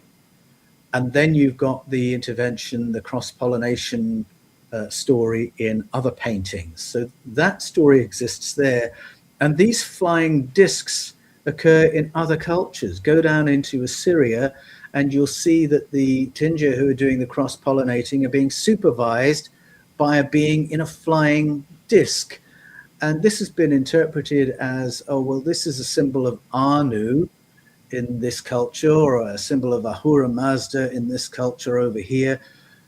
But now, if you go to Bronze Age Scandinavia, you'll find the same symbol there, a flying disc with an equal-armed cross in it, and a person inside the disc associated with other mysterious beings interacting with humans at ground level. And I think it is telling a story of contact, a story of seeing things in the sky behaving in an unusual way, something that looks like the sun, but it's moving, something that looks like a circular thing, like a shield, but there's a person inside it. The Urartian shields, by the way, the people who occupied the Van and Bitlis provinces and Yerevan in Armenia in the Iron Age, if you turn that circular shield on its side, it is the spitting image of what we call a flying saucer. And so when we look at that sky full of flying shields, we're looking at something that would be indistinguishable from a sky full of flying saucers. And then we've got the story of contact that follows. This is represented in many cultures as the sun disk, so a circle with an equal-armed cross inside it. And that's a form of the cross that was being used in the telling of ancient story and in ceremonial practice before Christianity. But then the emperor in the 4th century, who retold history through his friend Eusebius, he brings it into Christianity. When he rebrands himself as a Christian, he brings these ancient symbols into Christianity, and this equal-armed sun cross is used especially in traditional churches like Orthodox, Catholic churches. When you receive the host at communion, it's not a Roman crucifix on it, it's a sun cross, a circle with an equal-armed cross. The ciborium that holds all the people's wafers has a circular sun cross on the top of it. There's a ceremony in which the sun cross is held up for people to bow down to in Catholic Christianity, called benediction. And it's in a monstrance, which is a symbolization of the sun, with sun rays coming off it. So we've got all these forms that are far older than Christianity that have been brought into Christianity, reinterpreted. So there's a symbol that changes its meaning. But in the beginning, the circle with a cross inside it, I believe, referred to encounters with craft. And we get to the root of that story in Armenia, in Yerevan, in the paintings that have survived for more than 3,000 years to tell that story of contact. And for, and it's somebody telling it probably from their being retold generation by generation. Oh, that's right, exactly. Because when the Urartians tell these stories in the Iron Age, they're telling stories that are already thousands of years old, and they're using symbology that is thousands of years old. So when you go to a place like Ioannis and look at the carvings inside the sanctuary there, chances are you will recognize those symbols even if you've never been there before, because you know what a genie looks like. You know what a sun disk looks like. You know what a chalice looks like. You know what a griffin looks like. You could recognize the symbology of a tree. And so the story that they've carved into basalt to last the ages is a story that clearly they were quite confident people would be able to read thousands of years into the future. And I found that myself when I first went to Ionis and the Van province. I couldn't believe how familiar the symbols were and how quickly they began to tell a coherent story, one that is repeated. As I say, go into India, Cambodia, Thailand. I'm leading a tour in Thailand with Praveen Mohan in November, because I want to show people these symbols that have carried a story unbrokenly in the East. We've forgotten it in the West because, of course, Christianity has come along and replaced these old stories. These carvings in these places have lasted the ages, and the story has been told non-stop since they were first carved thousands of years ago. For the West, I mean, for us, it was the Native Americans, and this, and then yes, they're that's just right. wiped out. It's all that information was lost. What we have is just what's left. Not only, that's right, through getting rid of the people, but by illegalizing their ceremonies of initiation that would pass the stories from one generation to the next. And whether you're looking at Australia and its treatment of the original Australians, or you're looking at Canada and the First Nation Canadians, or you're looking at the United States of America, it's the same 100-year period when there were policies illegalizing those ceremonies of initiation, because it was felt, and remember, that's 3 separate countries, it was felt by the Uber governments that were clearly in place for 100 years, that if you could stop it for 100 years, then you would have broken the tradition altogether. But as I show in the Eden Enigma, these stories have a way of surviving and resurfacing. The Mayan Popol Vuh, there were people that realized the importance of this. They were they were part of the Catholic Church. Were Franciscans, weren't they, or somebody Dominicans. saved? That's Dominicans. right. That's what it Cousins saved. of the They realized Francis. it was important. Yeah. They at least realized that we're destroying these people and their culture, but maybe we should just throw this stuff out. Well, the Dominicans, they're such an interesting group. And again, I know the hackles will rise on the back of some people's necks because there's a very dark side to the Dominican story. Sure. But there's gold in that tradition as well. And it really comes from the ethos that was established by Dominic Guzman right at the beginning, who said, when you go to a place, you need to actually love the people who live there, and you need to listen to them and learn from them and learn to speak their language and live like them and respect the story that they carry. And so when in just before 1700, Francisco Jimenez, a Dominican friar, goes to Chichicastenango in Guatemala, he goes with all that formation inside him. He's a real scholar. He's a linguist. He loves the people sufficiently that the inheritors of the Popol Vuh, which the Spanish thought they had incinerated. They thought there were no copies left other than the ones that had been sequestered for the royal courts and the Vatican Library. They thought they got rid of that story. 200 years later, priests of the Feathered Serpent love and trust Francisco Jimenez enough to say, would you like to hear our story of beginnings? And they give him their copy, which he works on for 7 years to translate into Spanish. And all of a sudden, the world had a different story of beginnings to the one that Christianity was exporting all around the world. So you have to give the Dominicans credit for Francisco Jimenez. There's doing some people, that I mean, work. you don't travel across the world without having a want for adventure and love for humanity and to learn from others. So some of these guys, they might have been Dominican, they might have been, part of a church and a dogma, but they're human. They're curious. They want to learn. Yeah. They want to meet people. They want to have adventure. So some of these guys like him, thank God they exist. Yeah, absolutely. I mean, obviously he had to be very careful, but he published his translation, and he didn't publish it with a foreword saying, I've decided the Bible's wrong and the Mayans are right. He just put the information out there, and the information is powerful. It tells a different story of who we are, and again, a story full of paleo contact. I mean, the reason we were talking tonight, too, I mean, we have these big gaps in our history is because, the victors do write the tales. And we have this instance with the Popol Vuh where it was saved, but there's so much that was burned, destroyed, gone across the world, all cultures. At some point it faced some kind of territorial attack from another culture who wins, and they destroy your temple, they destroy your books, your transcripts, gone. That's right. It's a constant story, and we're having to sift through what remains of these stories that survive to try to piece these clues together. It's just as the men who wrote the Bible, just as the people who wrote the Hebrew texts. That's true. All just they face the same thing. They're putting the pieces together, and So- they built religions on it. Sometimes texts survive, like the Popol Vuh. Sometimes oral tradition survives, such as in Ghana, the land of my fathers on my father's side, survives, a century and a half of being shamed by Which is amazing. The British invaders.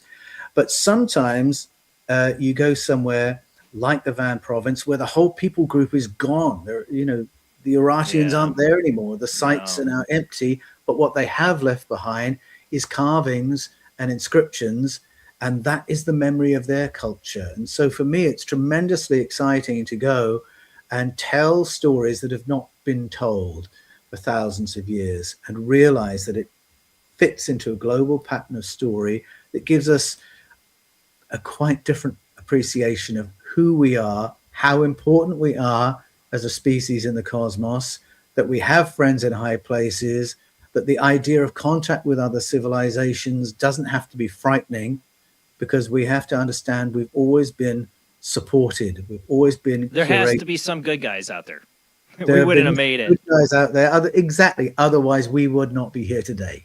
We got to go to commercial break, Paul. When we come back, we're going to talk more about the Eden Enigma. Do ancient carvings in the mountains of Turkey carry the memories of ET contact from the dawn of civilization? And we will open up the phone lines if you guys want to join this conversation or have questions of our guest, Paul Anthony Wallis, tonight. But we are going to commercial break. Wait to call in until we come back, and we will be back in a short minute.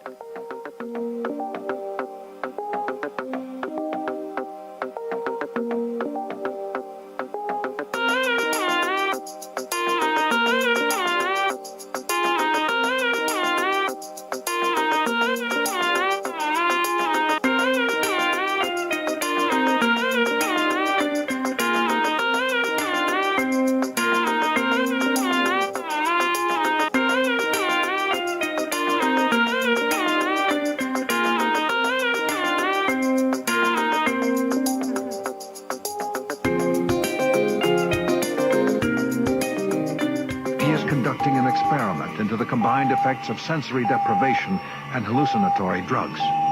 The subject of the experiment is himself, and the experiment is out of control. Ken Russell's Altered States, a film that must not be missed, is in the West End now. Altered States, Certificate X. Do you wish for more paranormal and spiritual content? The Paranormal Chronicles magazine is a free digital magazine crammed with the very best in paranormal and spiritual articles and features. No sign-up, no subscription, just free reading and knowledge for you. Read today at www.paranormalchronicles.com/magazine.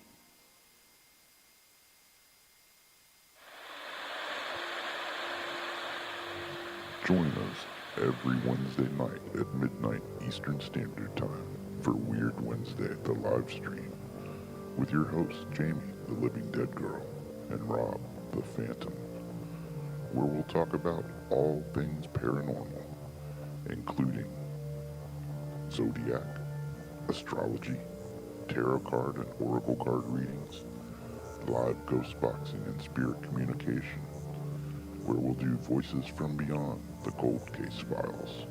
So we hope you join us live on Facebook and YouTube every Wednesday night at midnight Eastern Standard Time.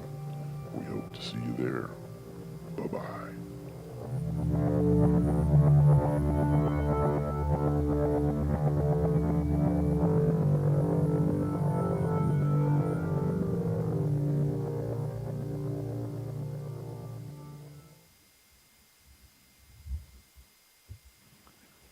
Paranation magazine is a new paranormal magazine based out of Denver, Colorado. Our goal isn't just to give you the best paranormal content out there, but to promote paranormal unity. We're doing this by giving everyone an opportunity to tell their stories and to share their experiences. For more information, follow us on Facebook at Paranation Magazine and soon, paranationmag.com.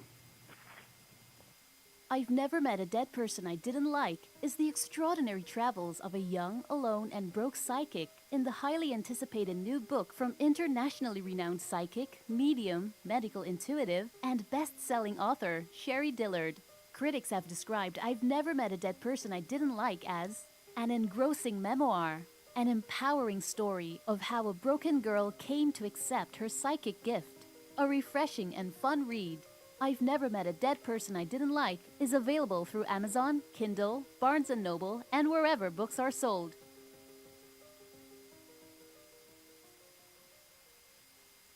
Wrote Spirits of the Dead with a pen dipped in warm blood. You will see the ultimate in terror with this important all-star cast.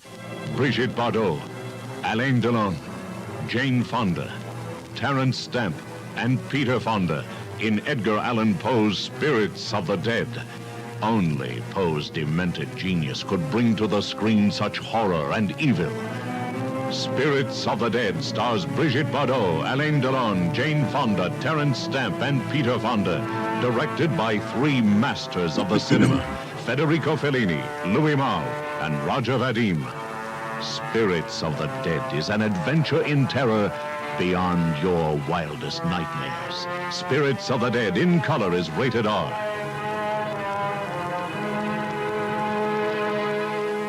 Please, Spock, do me a favor.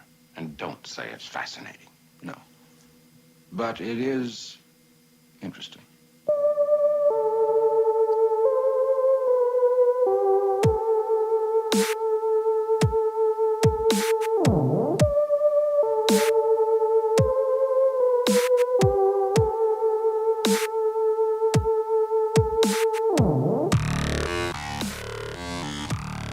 You're listening to Paranormal Soup, bringing you the weird every Sunday night. Call into the show and join the discussion. The call-in lines are 219-230-4444 or 260-225-9419 or by Skype caller ID OOJBland00 or JBland Paranormal Soup. And now to your host, Jason Bland. Tonight's guest is Paul Anthony Wallis. We're talking about his latest book, The EDEN Enigma. Do ancient carvings in the mountains of Turkey carry memories of ET contact from the dawn of civilization? For anybody interested in the paleo contact, ancient alien theory, this is your guy. You want to go to Fifth Kind on YouTube is his channel. He's got such great content on there and so many books. The Eden series, you have to check it out. If this is your a topic you're just getting into, this is a great place to start. Besides Erich von Daniken's Chariots of God, which is a classic and highly recommend, this is the next step into it. You need to get into Paul Wallis's books. I guarantee you will not be disappointed. Phone lines now. Let me make sure they're open. I got to make sure they're open here. All right, phone lines are open. If you want to join this conversation, call in, ask questions of our guest, Paul Anthony Wallis. But we got a lot more to get to, so let's go ahead and get back to our guest.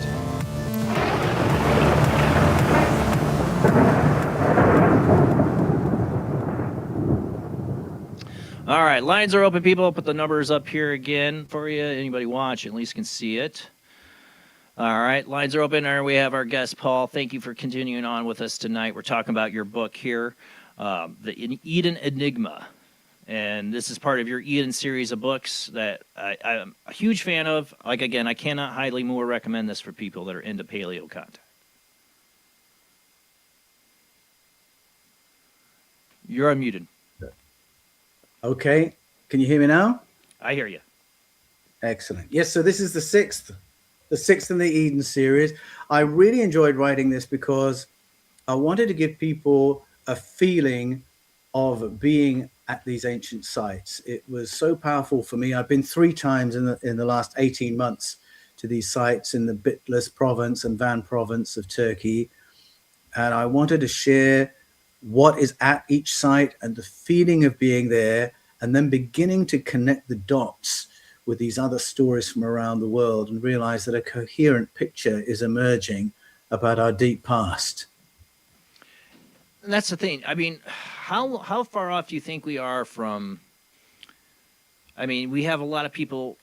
I would say a lot of people, but we have people like you. We had Eric Von Daniken. We have Ancient Aliens show. How do you think? When does archaeology start getting more on board with this? Like, that's a great question.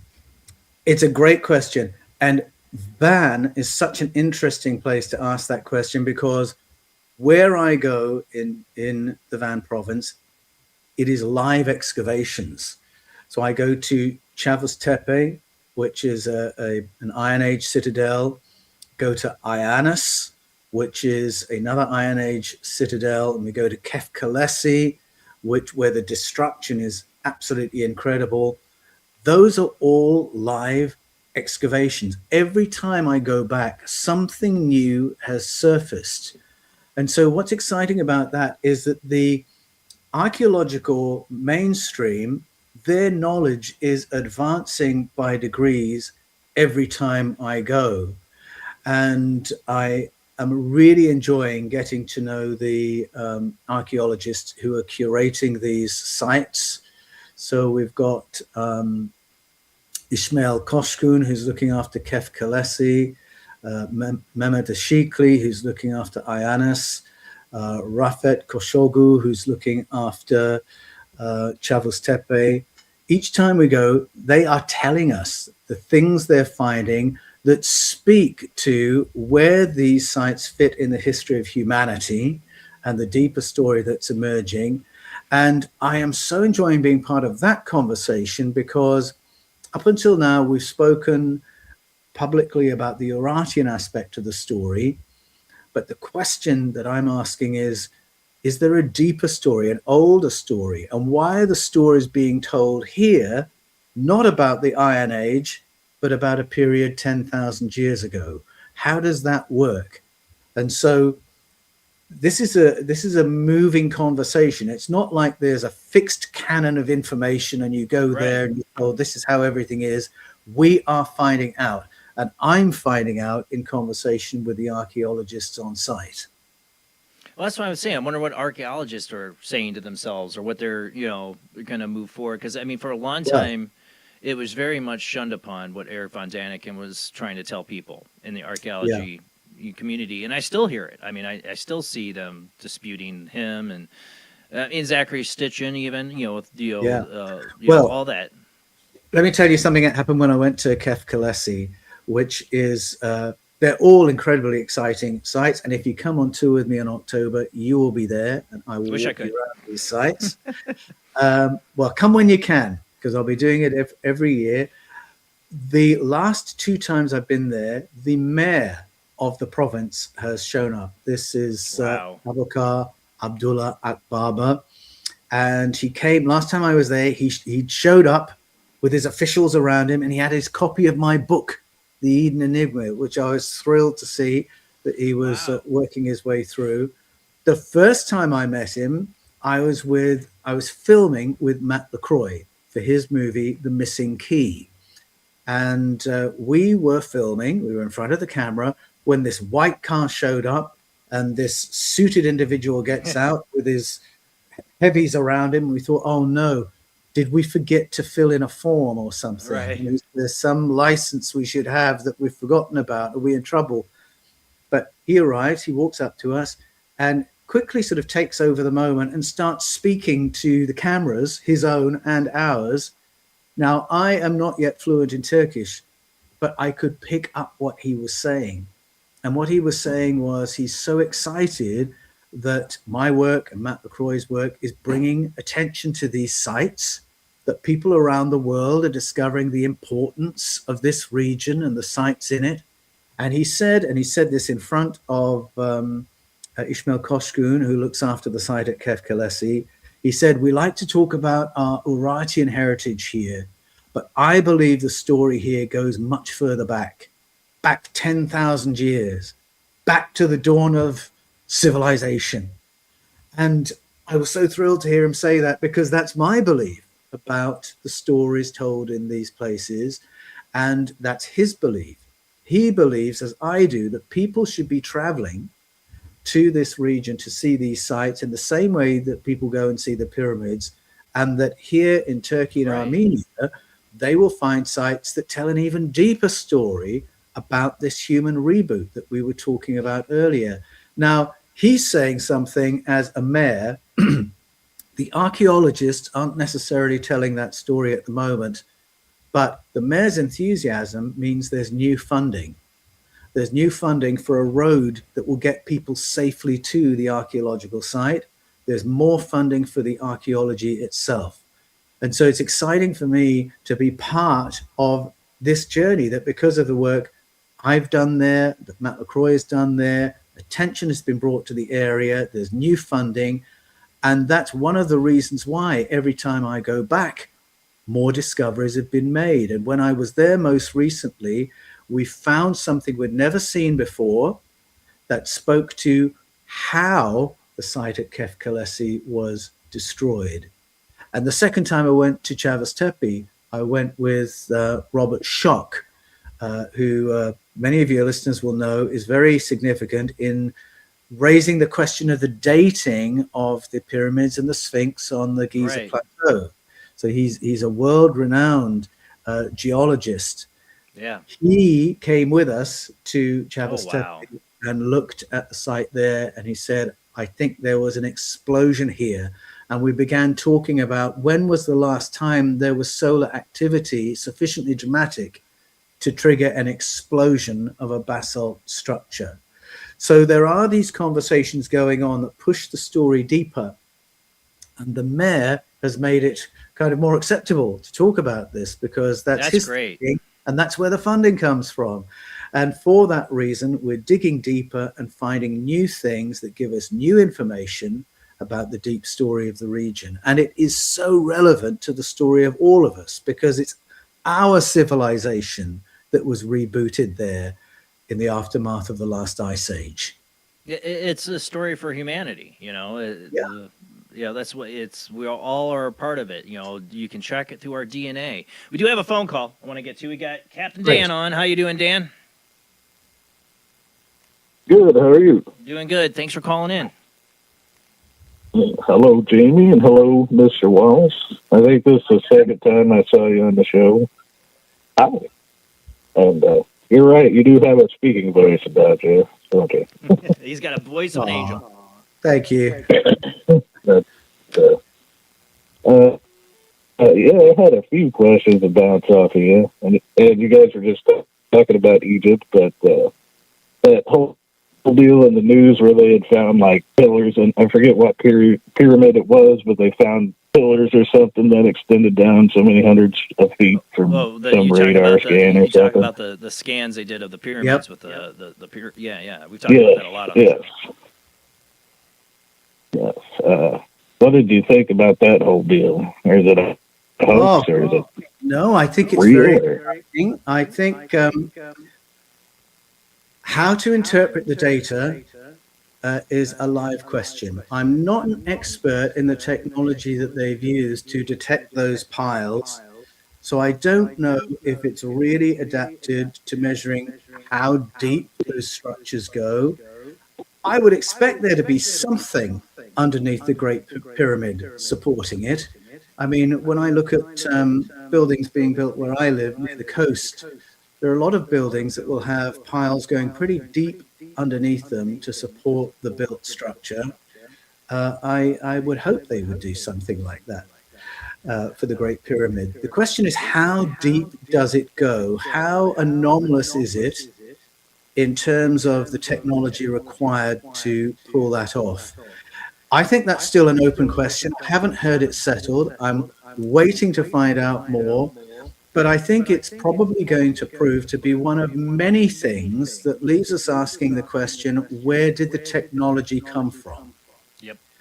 That question already exists many times over because of artifacts that have been found in that region, the structure of the pyramids themselves, the question over the actual function of the pyramids, And I think the piles are simply going to, shall I say, pile on the pressure to address that question, because we don't have an evolution of technology to see. I mean, when I went to Giza, and then when I went to the Museum of Cairo, whenever I came to something that looked super advanced and asked, what's the story here? The answer was simply, oh, that's pre-dynastic, which is just a way of saying before the period we know anything about. And if I followed up with the question, well, what was happening in pre-dynastic Egypt? The answer would be, oh, it was really just farming. So just farmers produced stuff more advanced than we know how to explain. Yes. So it's a total non-answer. Pre-dynastic is a way of a huge mystery as to how this technology evolved and who produced it, because we just don't see it gradually evolving in the region. And of course, it raises the question, where did this expertise come from? So the piles will be part of that story, but quite how deep they go, I'm still waiting to find out. Sam, I'm getting an echo. Who's echoing? No, it's just Dan, or is somebody else echoing? I think it may be Dan. I think it's coming if Dan has his device turned up to listen as he's talking. Oh, because I'm not hearing it. I'm hearing myself feedback through. See, I'm not hearing that. Why would that be happening? And I'm hearing it echoing as he's talking. Do you hear it now? Test, test. No? Okay, that it is coming from that line. I don't hear the echo. Dan, are you there? I don't know if I hit. Yeah, I'm here. Okay, I think Not we've echoing. got... Okay. All right, I don't know why the echo was happening. I'm trying to look. I don't touch anything on my mixing board, have I? I'm looking. Okay. Real quick, Dan, you got another question? Yeah. Well, it was like the granite clay pots that did it for me, Anthony Wallis. Mr. Wallis. But, yeah, the next question I'll leave you with is about some of the recent stories about Greenland and Antarctica, about possible ships being climate change. Kind of cut out there, Dan. I missed some of that. Something about Oh, Greenland. Greenland, Antarctica, and possible ships being buried there and melting out of the ice. I mean, you had Representative Brilson right now, we talked about earlier in the Worldwide Web of Weird, say there's a big ship that we had to build a base over. Yeah. Well, I don't have any, I don't have any privileged information on that specifically, but we have had, of course, in the last 2-3 years, what is in effect an acknowledgement from US military intelligence that there are craft in the possession of units within the military intelligence community. So this information was first referred to publicly at the July 26th hearing, where David Grush said, these craft exist, we've got materials being worked on, non-human biologics being analyzed, and pilots. And I think what a lot of people didn't appreciate when he said that was that he had been cleared to say all of that. Right. All of that had to be cleared by the Inspector General of the intelligence community and by DOPSA, which screens everything that's going to be published from out of the world of military intelligence. So it wasn't just David Grush saying that as an individual. It was a whole community of people. We were told that the craft existed, that the locations were known, but what the craft are, where the locations are, was not made public. So it's entirely possible that what you're talking about, Dan, in Greenland, in Antarctica, is part of that. That these locations are not just on American soil, but they may be under American protection or international protection, but these things exist, and some of them, maybe they're just being kept under wraps while others are being studied. And in the time since the July 26th hearing and before, we have heard from people who are actually working on the analysis of these craft and materials, which is incredible. So people can no longer deny that there's a legacy program when we've heard from Jacques Vallée saying that he's working on it. We've heard from Eric W. Davis saying he's working on it. And we've heard from Gary Nolan saying that he's working on it. And they're all very interesting experts, but the one who really intrigues me is Gary Nolan, because he's not an astrophysicist. He's not a materials scientist. He's a, what is it now? Things biological. I've forgotten the name of his exact field. Yeah, So, yeah. I listened to a couple of interviews with him. So why would you have someone whose expertise is in biology working on UAP artifacts? It tells you straight away that it's not just technology we're looking at. We are looking at pilot biologics. So Antarctica may be part of that picture, and Greenland too may be part of that picture.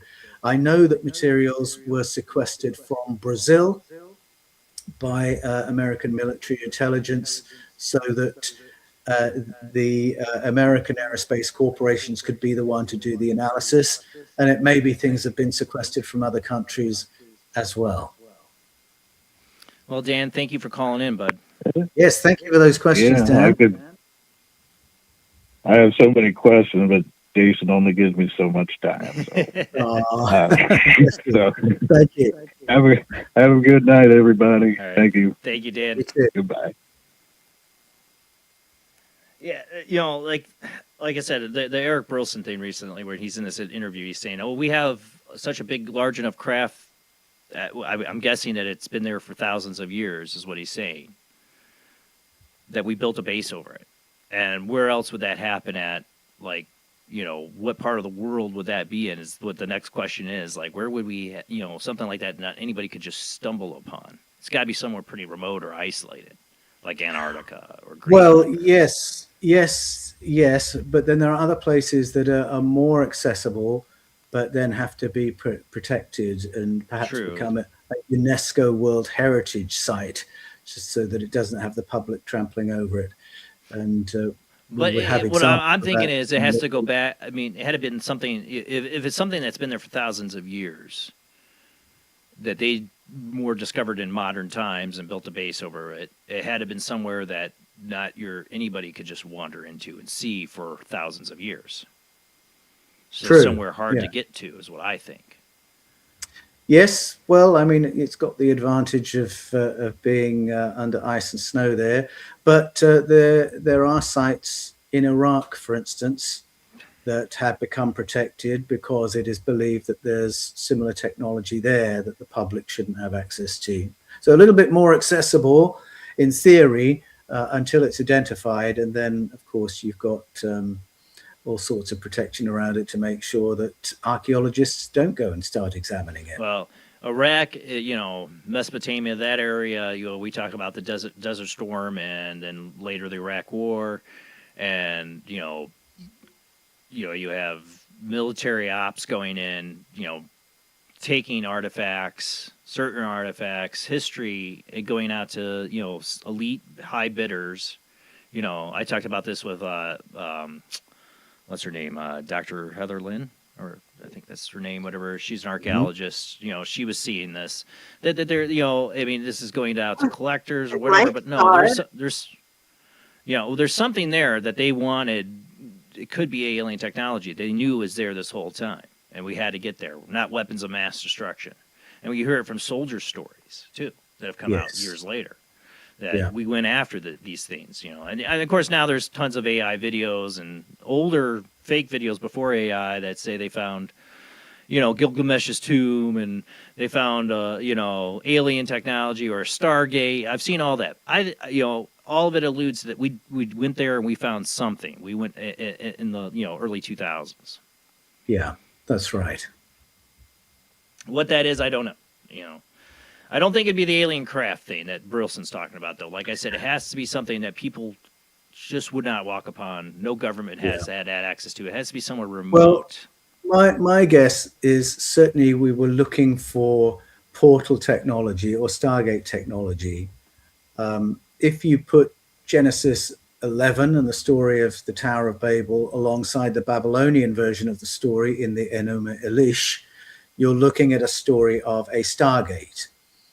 And so if you were considering the possibility that those stories might be rooted in a memory of something real, well, you'd want control of that rather than have your enemies controlling it. I mean, would you really want your military opponent having access to a Stargate? Answer, no. So if there's any possibility that there's something real there, you'd want to be the ones to go and check it out. And I do believe that was part of operations in 2003, partly, as you were saying, Jason, because of soldier testimony, because of people who've contacted me and talked about their experiences and what they saw and what their units were deployed to do, what the units of friends of theirs had been deployed to do. And the Tomb of Gilgamesh was another aspect of it, a story that was in the press until our troops got there and the Allied troops got there, and then the story went silent. Yep. Silent for a number of years. Then I mean, I think. Have you seen the videos that have been out over the years? This, they show like a guy's body and it's supposed to be Gilgamesh. You've seen that, like? Yeah, all a bit embarrassing. Yeah. But I mean, those happen because people know something's going on and they're just Right. hungry for more information. Well, I'm saying, than I wonder got if there out. is actual real video. Like, I mean, did they document it?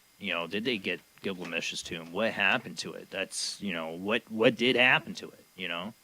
Well, my guess is the logic is we were told they were going there. We were told that they thought they'd identified Gilgamesh's tomb. Jörg Fassbinder, who was the leader of the archaeological team going to do the work, went on the BBC and spoke about it.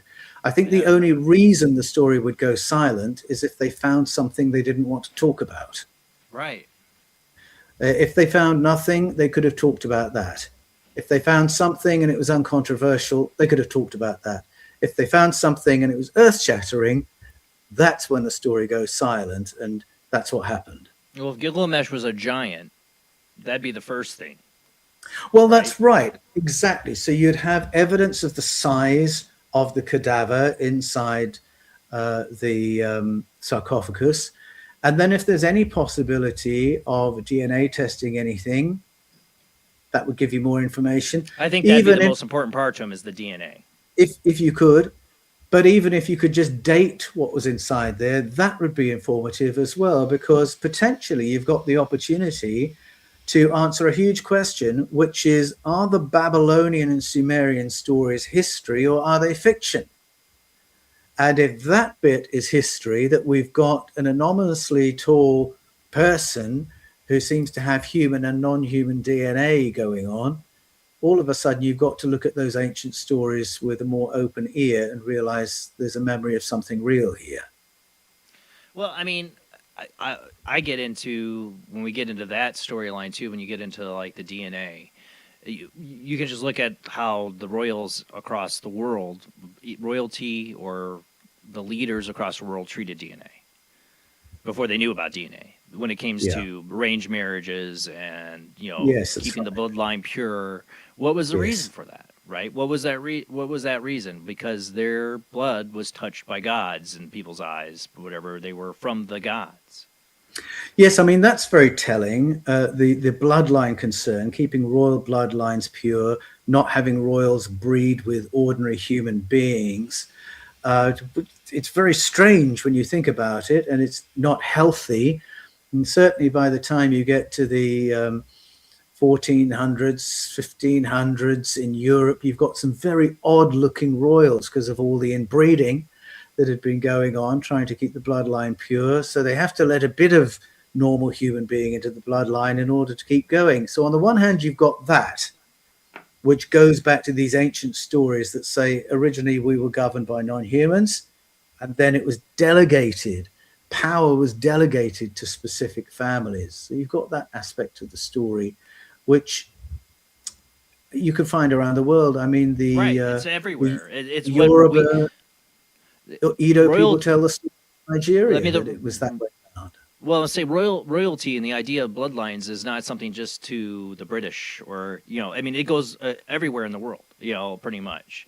Except for maybe you get in North America with the Native Americans. I don't know if they had so much tracing of bloodlines, but for Europe, for China, for India, I mean, it's important. They had a caste system in India. You were born into it. DNA, your heritage, I mean, why would that be important? Anybody could be a leader, right? No, your DNA made you a leader because you are from the gods.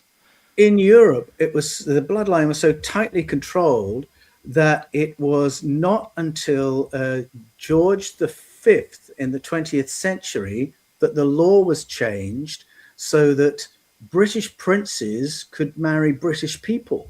Prior to that, they had to marry a German princess.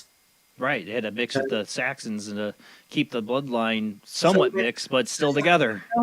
How narrow can you get? Not just a European princess, not just a princess, no, a German princess. It had to be until George V changed the rules. So you've got the bloodlines aspect to it as well. But, I mean, in the case of Britain, you've got vested objects that the royals have to own in order to reign. And in the case of ruling over Scotland, Charles had to have the stone of Scone underneath his throne when he was crowned just the other year, because that object says he can rule over. That object goes back to a story of paleo-contact, in which Jacob inherited the right to rule from his contact with the non-human Elohim who were coming and going from space. That's where that stone comes from if you trace its story back. And so the idea that if you're going to reign over a country, you've got to show you've got a connection with non-human others. Right. That's the story across the world. Britain, it's all around the world. It's in the Bible. It's in the Babylonian stories. It's in the Sumerian Kings list. It's in the Nigerian story. What a strange story to repeat. And then look at all of our U.S. presidents, how they're all somehow connected or related. Now, we got another phone call. Who do we got on the line? Hey guys, how's it going? It's Under Fire again. Hey, Under It's been a Fire, while. thanks for calling in, man. Yeah, no problem. I've seen Paul, and I've watched quite a few of your shows, and I thought it'd be actually great to talk to you with everyone else here over the phone. This is quite an interesting subject you guys got into here. I'm part of a few groups like Paranormal Roundtable, and we've done some extremely deep research into several subjects.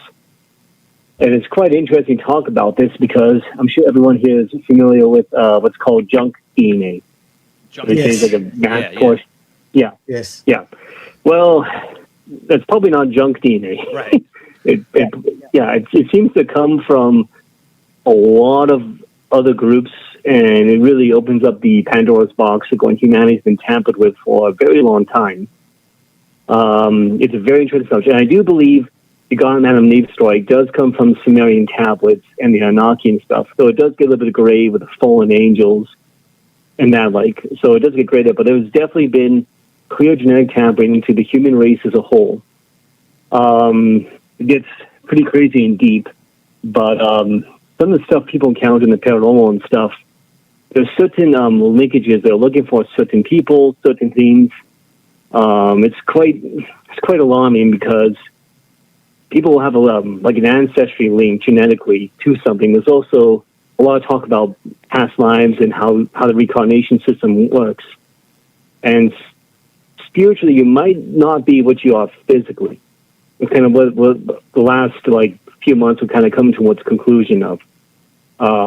So your spirit sets a fractal of itself, and it goes to find a body that has enough genetic match to that spiritual being type that they can inhabit that body.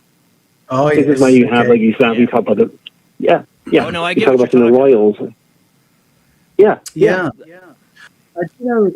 It's so interesting. There's so many aspects to this junk DNA story, and it's quite mainstream in DNA research now to talk about the possibility that it's not junk. It is the DNA of other life forms.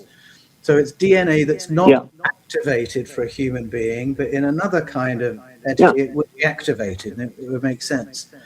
And there are clusters of code that belong together in every life form on Earth, for instance. So there are a cluster of codes that will produce a whale-shaped tail, a cluster of codes that will produce a blowhole on the top of the head, cluster of codes that make our feet the shape that we have, so on and so forth.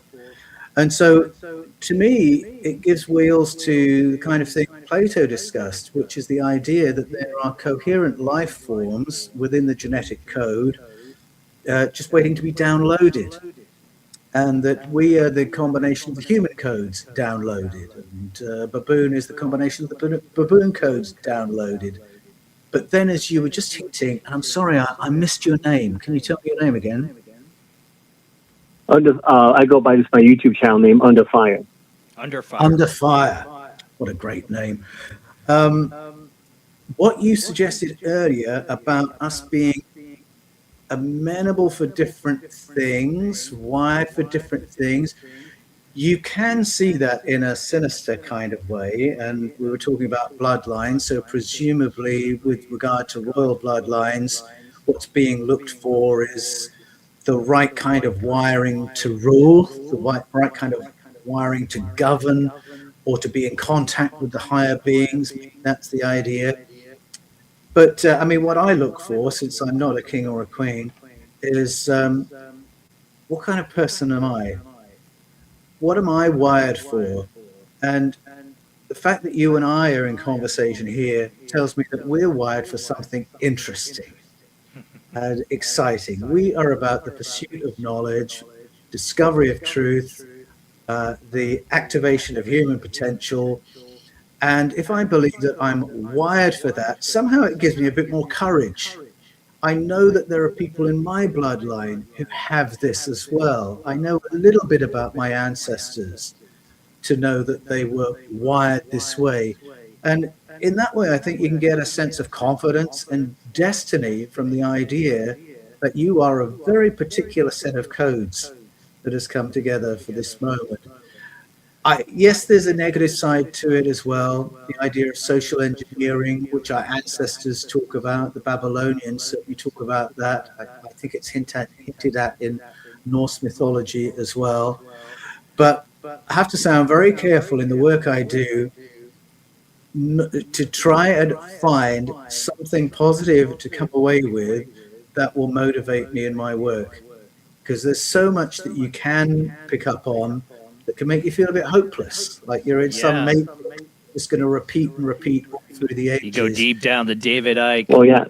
All of us in this conversation are about being change agents. And I would encourage you with the idea that you're wired for that. And you probably know it's Under Fire. I've learned a lot of stuff, and the good part of the level of depth we'll get into. There's good stuff. There's also bad stuff. There is kind of a spiritual war between good and evil that's going on. Yes. And I kind of view it even like from outside the physical perspective. God kind of sent Jesus and the Spirit of Truth to pretty much pull us out of this and then set things right. Because I've encountered real, legitimate, supernatural evil. Stuff that's in the Bible and stuff that's not in the Bible. Yeah. And so I've rebuked it in the Holy Trinity's name, and it's fled. Like I've encountered real horror stuff. There's stuff out there. There's cultism, really bad stuff out there. There is God, Christ, and the Holy Spirit. Now, I definitely agree with your research about the Old Testament. I do believe that's vastly a bunch of different entities. And I really don't think Yahweh is the Father of Jesus Christ. Yahweh does a lot of very questionable things. Amen, brother. Sure. Yeah, no, that's right.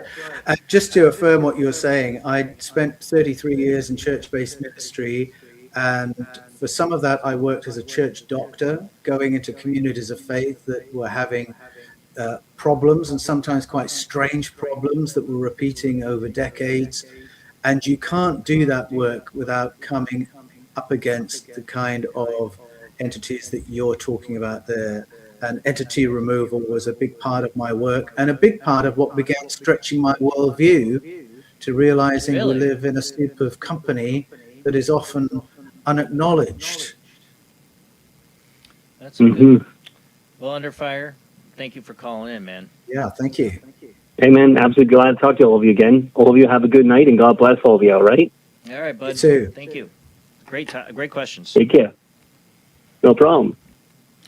I was just recently, not to shamelessly plug myself here, but I was on History Channel for Monster Quest. I was on TV for my shadow person experience, right? Great. And that felt like something trying to possess me. I'll say it. People call it demonic. And that got me fascinated down this realm. And when I mentioned earlier the David Icke books, that's something I'd love to have on the show, and YouTube totally lose its crap on me for it. But, you get down his rabbit hole, deep stuff in the royals and the bloodlines. He talks about lizard people, reptilians, indwelling, and that they need the vibrational, DNA to connect or channel these beings or become these beings, that they're shapeshifters. It's a deep, dark rabbit hole. If you want to go down those rabbit holes, people, there's plenty of books by David Icke and others on that. It's fascinating. But like you said, it can be, you go down that rabbit hole, it gets dark and it makes you feel kind of hopeless.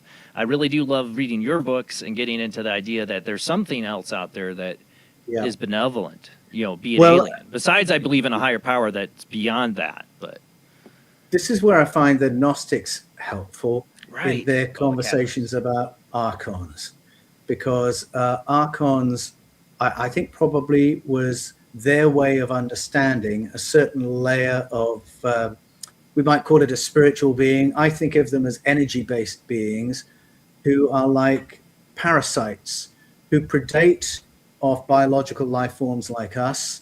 Like a parasite, they make us ill. They will manipulate us towards negative behaviors, and then they'll feed off all the negative emotion. They'll feed off rage, hatred, misery, trauma, sadness.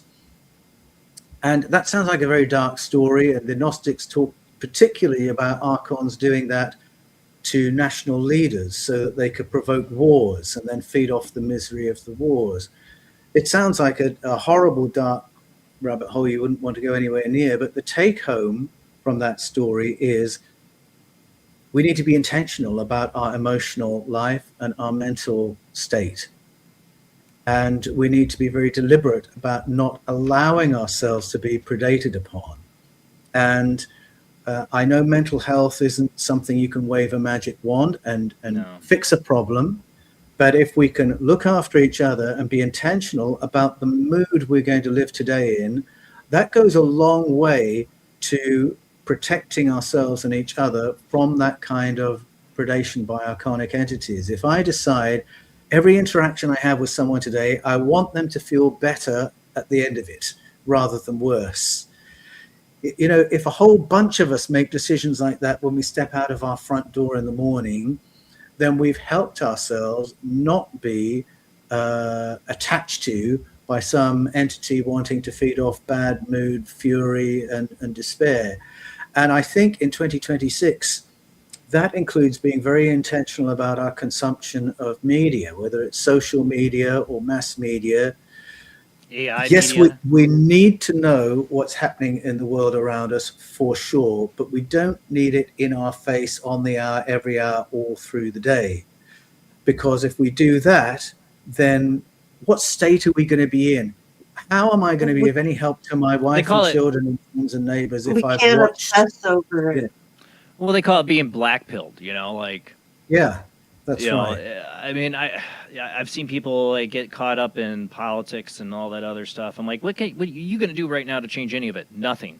So why let it get you so emotionally attached to it? Yeah, that's You got to right. pay your I think that's bills. right. You take care of your family. You do what you got to do in life, but you can't do a damn thing to change any of it. Like George Carlin said, it's a big old club, and you ain't in it, and you ain't gonna do it. All you can do Yeah, is that's very true. Thich Nhat Hanh, one of my favorite Buddhist monks. Peace is every step. Really small book, but a great book. And I try to live by that idea. Yeah. 'Cause if I want peace, I have to give it. Yeah. I can't wait for everybody else to do it. That's all you can do. And I think also, I mean, there are so many horrible things happening at the moment, but we all have to survive it. Whatever our level of involvement is, whether we're just viewers of it, we have to survive it so that when we get through the chaos, the world has enough people in it who are mentally well enough and have the emotional resources to actually move society forward in a positive way. And I do think, I mean, I'm not advocating ignorance, and I'm not advocating not caring, and I'm not advocating not communicating with your elected representatives, but you've got to be very careful how much time you spend in that kind of environment if you are going to be happy and well enough to be, you know, a good spouse, a good partner, a good parent, a good worker, and a happy, healthy human being for once we're through this chaotic period.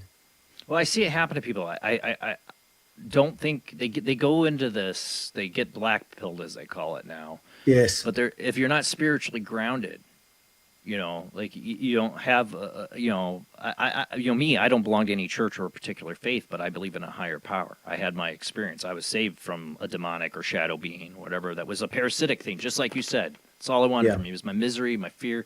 That's what's always got me fascinated with that dark side, you know. But I keep things lighthearted. You know, I keep things. I know where the important things are in my life. You know, my family. You know, that's what I'm blessed for the things I have in life. You know, be grateful for the things you have. Keep yourself spiritually grounded. Build your relationship with God. I don't care what faith you are. I don't care. Yeah. God is something beyond aliens and all that. Yes. You know, and I think if you ground yourself in that, you can explore these scenes and look down, and it can get really dark. I mean, where everybody's seeing the Epstein files right now. You're seeing how dark it is behind the veil, you know, behind the elite, what people are doing. You know, it is very dark. Thousands of years of history of darkness, of man being awful to each other. Yeah. And secret societies and evil and much more maybe to be revealed here in the near future. Yeah. But there's something here that's kept us alive through all Yes, of it. that's right. Oh, exactly. Absolutely right. I mean, you're right about that. I mean, the Epstein files is part of a much, much bigger story and a much, much older story. And it could be absolutely perplexing to wonder why are elites bound together through acts of cruelty, just to put it in its broadest terms. We're not really going to puzzle that out. And maybe instead of dwelling in that space and wondering about that, we need to be intentional about not being cruel people ourselves, of being the counterpart to that we believe in loving and looking after vulnerable people and young people. We believe in that kind of solidarity, love for one another. We believe in healthy relationships, nurturing relationships. We are the counterweight to all that darkness. And maybe that's the thing we need to focus on. Yeah, I've seen it bring YouTubers together that can bitterly disagree on politics, but bringing them together, all in agreement that what the Epstein files and all this needs to be released. People need to go to jail. You know, a populist movement. I'm not getting into politics or any of that. I'm just saying that people are coming together on this because there are deep down, I believe in the human goodness, that most people are born with an innate goodness. It's all what people do to them later that can turn people evil. And I think this is a time where we need to be very intentional about recovering our humanity. We're seeing a lot of inhumanity on our screens. Yes. And rather than just sitting in fury, we need to be able to find a way of saying to each other, we believe in humanity. We believe in kindness. We believe in compassion. We believe in nurturing relationships. We believe in inclusion. We believe in justice. And just to keep reminding ourselves of who we are, who we want to be, and who we are to one another. And again, we need to have that sense that the grassroots society is a counterweight to the darkness that we see in more powerful. That's the hope I see. And live our life the way we want it to be and try to tip those scales back. Don't let other people decide what the majority rule is and what the morals are. We know what's right and wrong, and we need to keep not fighting each other and tipping those scales back towards mindfulness and kindness and love and listening to each other and not just getting so wrapped up in the anger and the hate. Have you noticed some of the people, it almost looks like the hate on the inside is actually showing on the outside of their faces, and Oh, they're yes, for aging sure. quicker. I agree. I agree. Um, I wonder that there's so much in our environment, whether we're thinking about what we're fed by the media, or maybe what we're eating and drinking, or maybe what's in our atmosphere. There's so much going on that I think is potentially damaging to our health and our mental health, our emotional health. I think, once again, it's not just about looking after ourselves individually, it's looking out for one another to see that we're not being pulled down into patterns of polarization and hatred and stupidity and cruelty. I think, remembering who we are as a society is something we have to do together. I mean, we do it as a family by talking about what's happened in the news, and then talking about how we feel about it and how we feel things should be. And I think the more we can have conversations like that, the more we can remember we're not in favor of brutalism. We're not in favor of cruelty, but it's an active remembering that has to happen. We can't just consume quietly a bit of media and then not talk about it. And not feel things about it. We actually have to be active in restoking, I think, all the goodness that's in our hearts as human beings. We have children we need to live better by and teach better by. Yeah. Be better examples of by. That's what fuels me as being a father. Is like I have to do better. I have to live as a better example to my kids and how I react to these things and all that. And it's a really tricky balance, because obviously we want to equip our kids to live in the world. And I sometimes wonder if the world my kids are going to live in will be a darker world than the one I've lived in. So there has to be some engagement. We do have to know what's going on, but we have to find a way of bringing it back to, yes, but who are we? Yeah. Like you said, have conversations with your kids about the stuff going on in the world. I do. I talk to them about, I try to teach them how to spot manipulation from either side. How to spot manipulation, that's right. And then how to choose not to be afraid, I think, is also very important. Because there are lots of things kids will be seeing right now that are frightening, and we have to be able to name that, and we have to let our kids say that, but then to be able to say, well, this is how we live our lives, isn't it? And show that, we're defiantly positive, we're defiantly compassionate, and for kids to learn that way of being from us, I think that's the best way we can set our kids up for whatever they're going to have to deal with in the future. Well, I hope their future, besides the changings that are happening with people in the world and all the craziness right now, is that, like what is being discovered with the Rotten people, that the history and all that. I mean, imagine if it became more of a mainstream narrative that, listen, we don't know about our past, and there was some alien intervention. Like in a minute, besides that aliens might be here, but imagine how that could change the world if it was really recognized that we had ancient aliens that I agree. protected us. That's right. It could be really positive to know that actually we have been helped. We've always been helped, that humanity has never been allowed to go totally down the toilet. Oh, can you say that in America? Totally down the pan, or whatever you say. Toilet sounds good. There has always been advanced help ensuring that humanity is able to survive and potentially thrive, that we're not on our own contending against forces that can seem unassailable. And to realize that we are so valuable that beings from another part of the galaxy would be in the mix somewhere to make sure that we make it through, that we begin to think of ourselves very differently when we hear those stories that were familiar to our ancestors, but that we are discovering afresh in the modern age.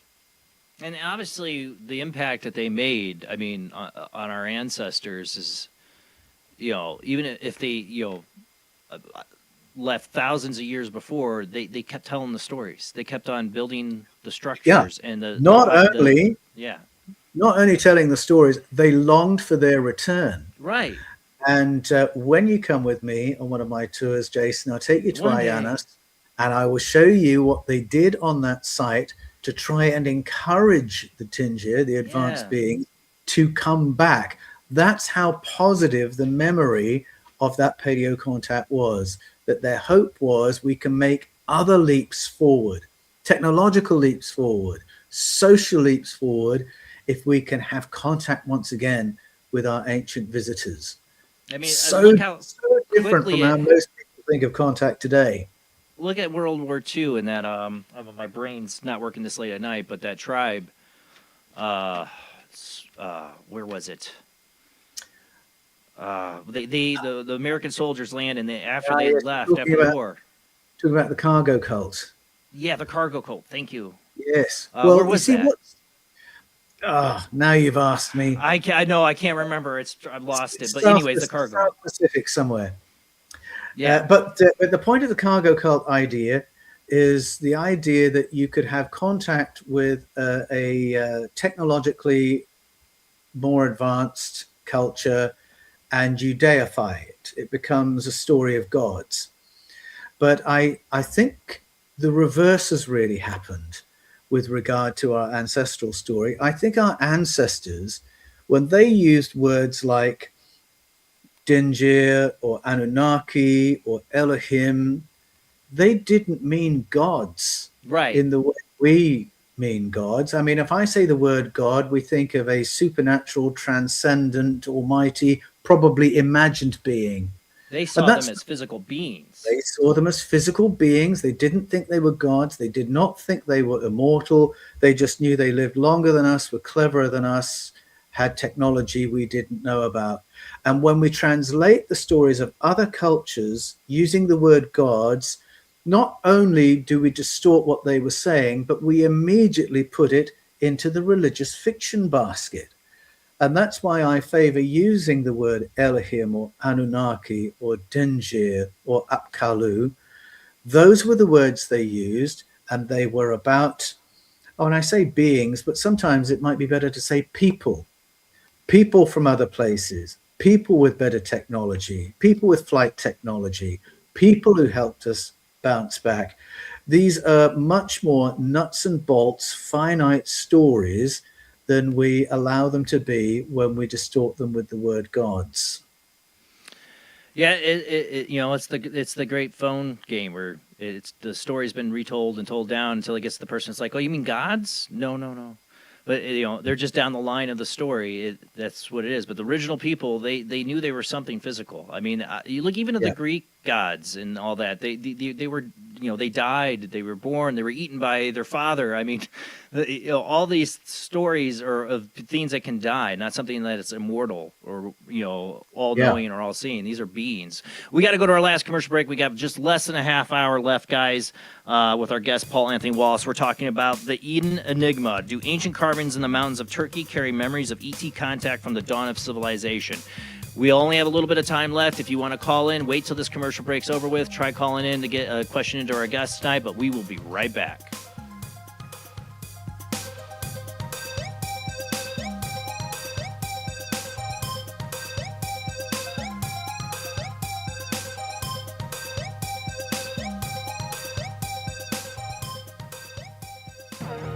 Intercepted the transmission of unknown origin. Transmission? Out here? SOS. Human. Unknown. Alien. Certificate X. Exclusive engagement at the Odeon Leicester Square. Now. Any systematized transmission indicating a possible intelligent origin must be investigated. I don't want to hear it. In space, no one can hear you scream.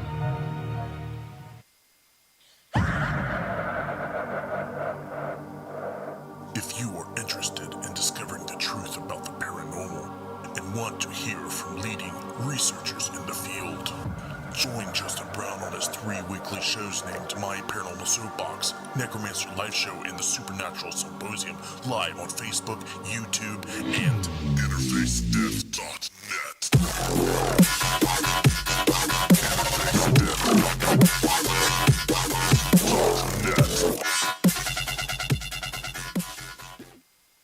This is an APAC studio presentation. Hi, I'm Barry, owner-operator of Barry's Barometer Barn.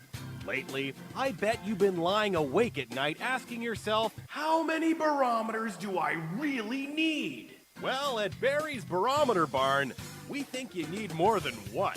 Otherwise, we're gonna go out of business. Remember, at Barry's Barometer Barn, we don't know the meaning of high-pressure sales.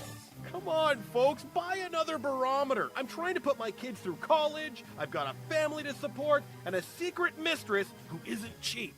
Visit Barry's Barometer Barn, 000 Storm Drive. Come on, folks, buy a barometer. I'm Barry's older brother, Larry, and every time one of you people walk past the store without coming in, Barry beats me.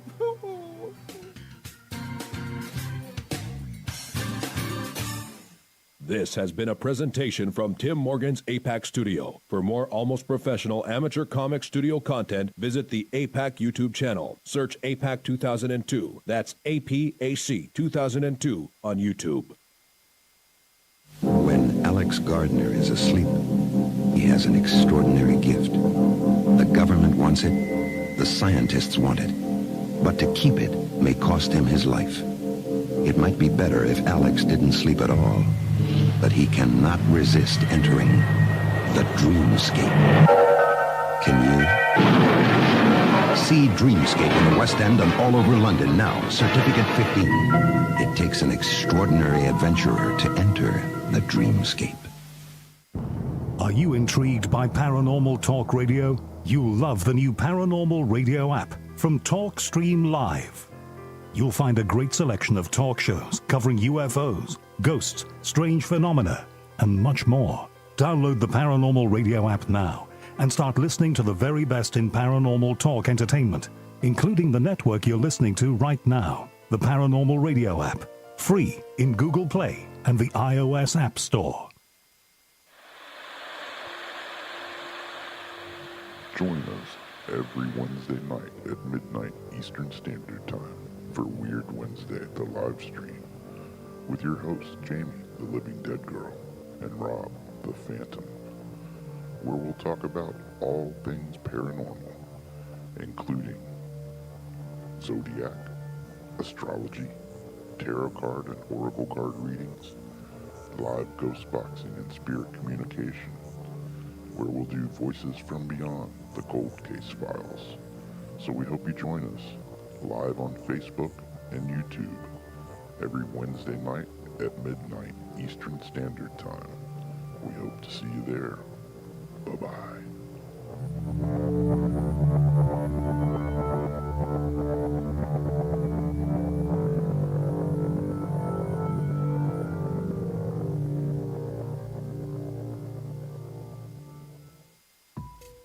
Since 1948, Fate magazine has brought you reports of the strange and unknown, all of them true. Fate Radio is carrying on that tradition, bringing you the unusual, macabre, strange, and bizarre. Join host Kat Hobson Sunday nights from 8 to 10 p.m. Eastern on WBHM Digital Broadcasting.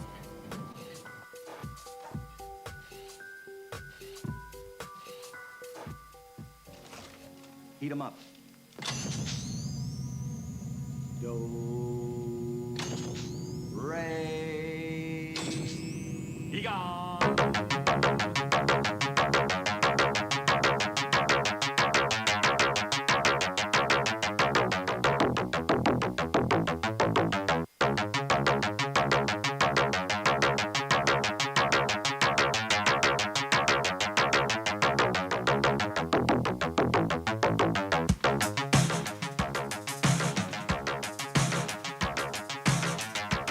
You're listening to Paranormal Soup, bringing you the weird every Sunday night. Call into the show and join the discussion.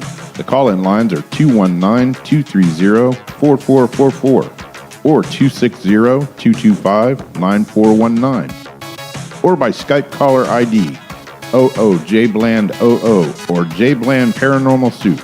And now to your host, Jason Bland. Our guest tonight has been Paul Anthony Wallis, author of The EDEN Enigma. Do ancient caverns in the mountains of Turkey carry memories of ET contact from the dawn of civilization? Again, anybody getting into the paleo contact topic, pick up the Eden series of books.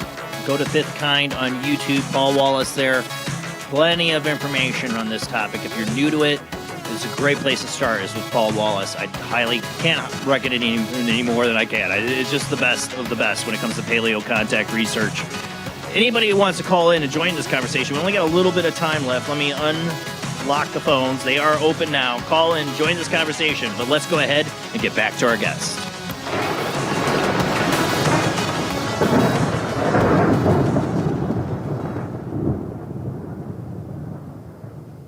Thank you, Paul, for hanging out with us this late or early for you in Australia. But have you seen some of the UFO stuff that's come out of Turkey? Some of those big ones. Oh, gosh, yes. No, there have been some really interesting sightings over Turkey that have been captured on film and poured over, and people trying to work out what they're really looking at. It's amazing to me how often I hear people in the USA talk about the UFO phenomenon as if it's an American phenomenon. Heck no. And they don't know. And to be fair, how would people know? I mean, if it's not on the news, how would people know? But it is a global story. So you've got story of sightings in Turkey in the present day that go back to the Iron Age, same in Armenia. You want to see more UFOs, or UAPs as we call them today, go to Chile, where they're seen far more routinely than in the USA. But what I've shown in the Eden series in every volume is that there are traditions of story of contact with non-human others who come from the skies on every continent, among peoples of every culture. Indigenous cultures all around the world have stories of contact. And sometimes they will describe craft very similar to the ones we see today. And sometimes the shapes will be quite different. So I think, since the Second World War, in the immediate aftermath, there was a sudden proliferation of orbs and discs. Well, in the Eden Enigma, I show that discs was part of the story in Turkey, in the Iron Age, and in the story of the Frankish annals. So, gosh, when would that have been happening? Charlemagne, when was he? Oh. They had flying discs as well. Well, yeah. So you've got it through history. Then you've got tic-tac shapes, which is interesting because that seems to be somewhat new until you stop and think, well, a tic-tac is just a small cigar, isn't it? And there was a period when we were seeing a lot of cigars, which was sort of the 1950s. And then you've got pyramid-shaped craft, which are not new. They have been seen before. And if you go to the stories of the Vedas and the stories of the Vimanas told by Indian culture, you've got pyramid-shaped craft there as well. And it suggests to me not only a range of technology, but a range of demographics who have been visiting us for a very long time. And when, I don't know if you remember, in 2008, Dmitry Medvedev, who was then the Prime Minister of Russia, said on a hot mic that every new Prime Minister of Russia is given a dossier detailing the civilizations with whom we're in contact. And the journalist he was speaking to said, oh, well, how many civilizations are we in contact with? And Medvedev said, oh, I don't want to say that. I wouldn't want to panic people. And I thought that was funny because I thought he'd said enough. Said too much already, right? Said enough already to panic people, but didn't want to go there. And then we had, must be 3 Christmases ago, we had the Brigadier General who for 28 years was Israel's chief of space security, Haim Eshed. So it was his job to know, his job for 28 years to know whether we were in contact and whether that was a threat. And he made a public statement when he was launching his new book saying that we had been in contact for more than 80 years, and not just contact, but collaborative arrangements had been in place for more than 80 years. These collaborations had been agreed between visiting people and covert operations within the USA and Israel, and probably some other countries, he said. So when he says that he believes this on the basis of 28 years of privileged information, you realize he's making a pretty strong statement. I give him a lot of credibility, especially given the fact that he's been under house arrest ever since he said that. This is a man in his 80s. Yeah. You know, They're a like, man no, knows- no, you're not going to talk about that, buddy. Okay, that's right. So if you've said that, and that's the beginning of the conversation, you're not leaving your house again. That makes me take him seriously. And again, it suggests a whole number of demographics who've been in contact with us for a long time. And it may be more in contact with us now than when our ancestors were writing their stories. Oh, what was that question? Oh, I got it. I had it. I got it. You mentioned positive interactions with visitors historically. Do you think open positive contact will happen again in our lifetime for all of us to see? So there would seem to be some kind of a compact of non-disclosure that's been agreed among our visitors, except that that agreement seems to be leaking like a sieve, not only in terms of visitors flying their craft around the sky for all to see. Yeah, that's it. They're not hiding it very well. I mean, I think there's a lot of grassroots contact experiences happening. right. I would think that from the people who contact me with their experiences. And sometimes they are experiences that are sort of classic close encounter. I saw a craft, it landed in this field, or I saw a being, and it interacted with me. But I think a lot of people having other kinds of contact experiences that are to do with remote communication with they're not quite sure who. And I think if we bring those stories onto the table as well, it suggests that there is a lot of contact at a grassroots level, that it's not just behind closed doors, talking to engineers at Boeing or Raytheon or Skunk Works, or Lockheed Martin, or politicians or corporate types behind closed doors. I think there's culture happening at contact happening at every level of human culture. I think people are having contact experiences that are flesh and bone, visible, and others who are having conversations with, and they're not quite sure who. I think that's all part of the contact experience today, as it has always been. Right. I have that most of that contact, by the way, is positive. Right. It can be isolating, it can be scary at the time, but I think it's only a fraction of experiencers who are reporting terrifying experiences with beings who seem to be malevolent. I think most of the contact that is happening is either of a neutral or a positive kind. And my conclusion is, and I hope I'm right about this, that we have enough friends in high places who are powerful enough among the matrix of demographics visiting us that they are holding a lot of negative forces at bay. I think there are some here interested in planet Earth for the planet itself, some for the resources the planet it provides, but there are others who are here because they value us.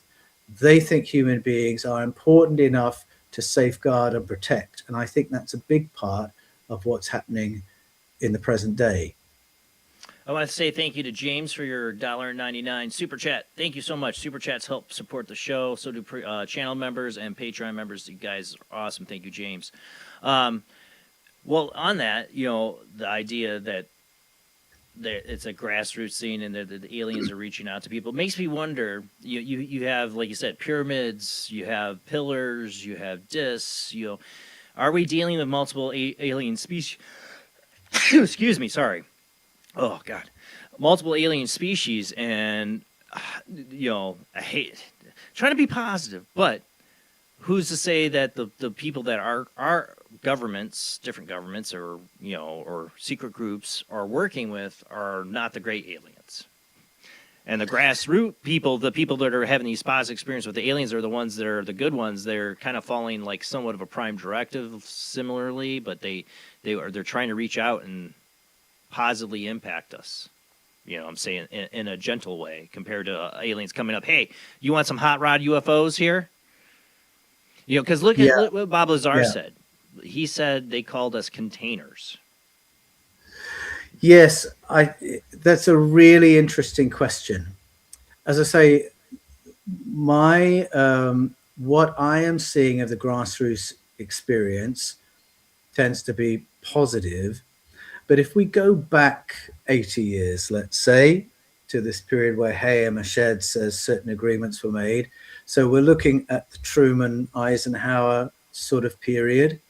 Mm-hmm. I think if you've got conversations happening at a level that would include advisors to Truman or advisors to Eisenhower, those people had to make a different calculation, because if they were aware of more than one group, they had to ask whose interests are most aligned with ours. That's one question. But they would also have to ask who's best able to protect and prosecute their interests. That's a separate question. And that might lead you to having compacts with beings who are not the best of the best. Right. And I have a feeling that that's exactly what happened 80 years ago. And that's why I take comfort from the idea there are multiple groups here, and the ones who are in contact at a grassroots level seem to be pro-human.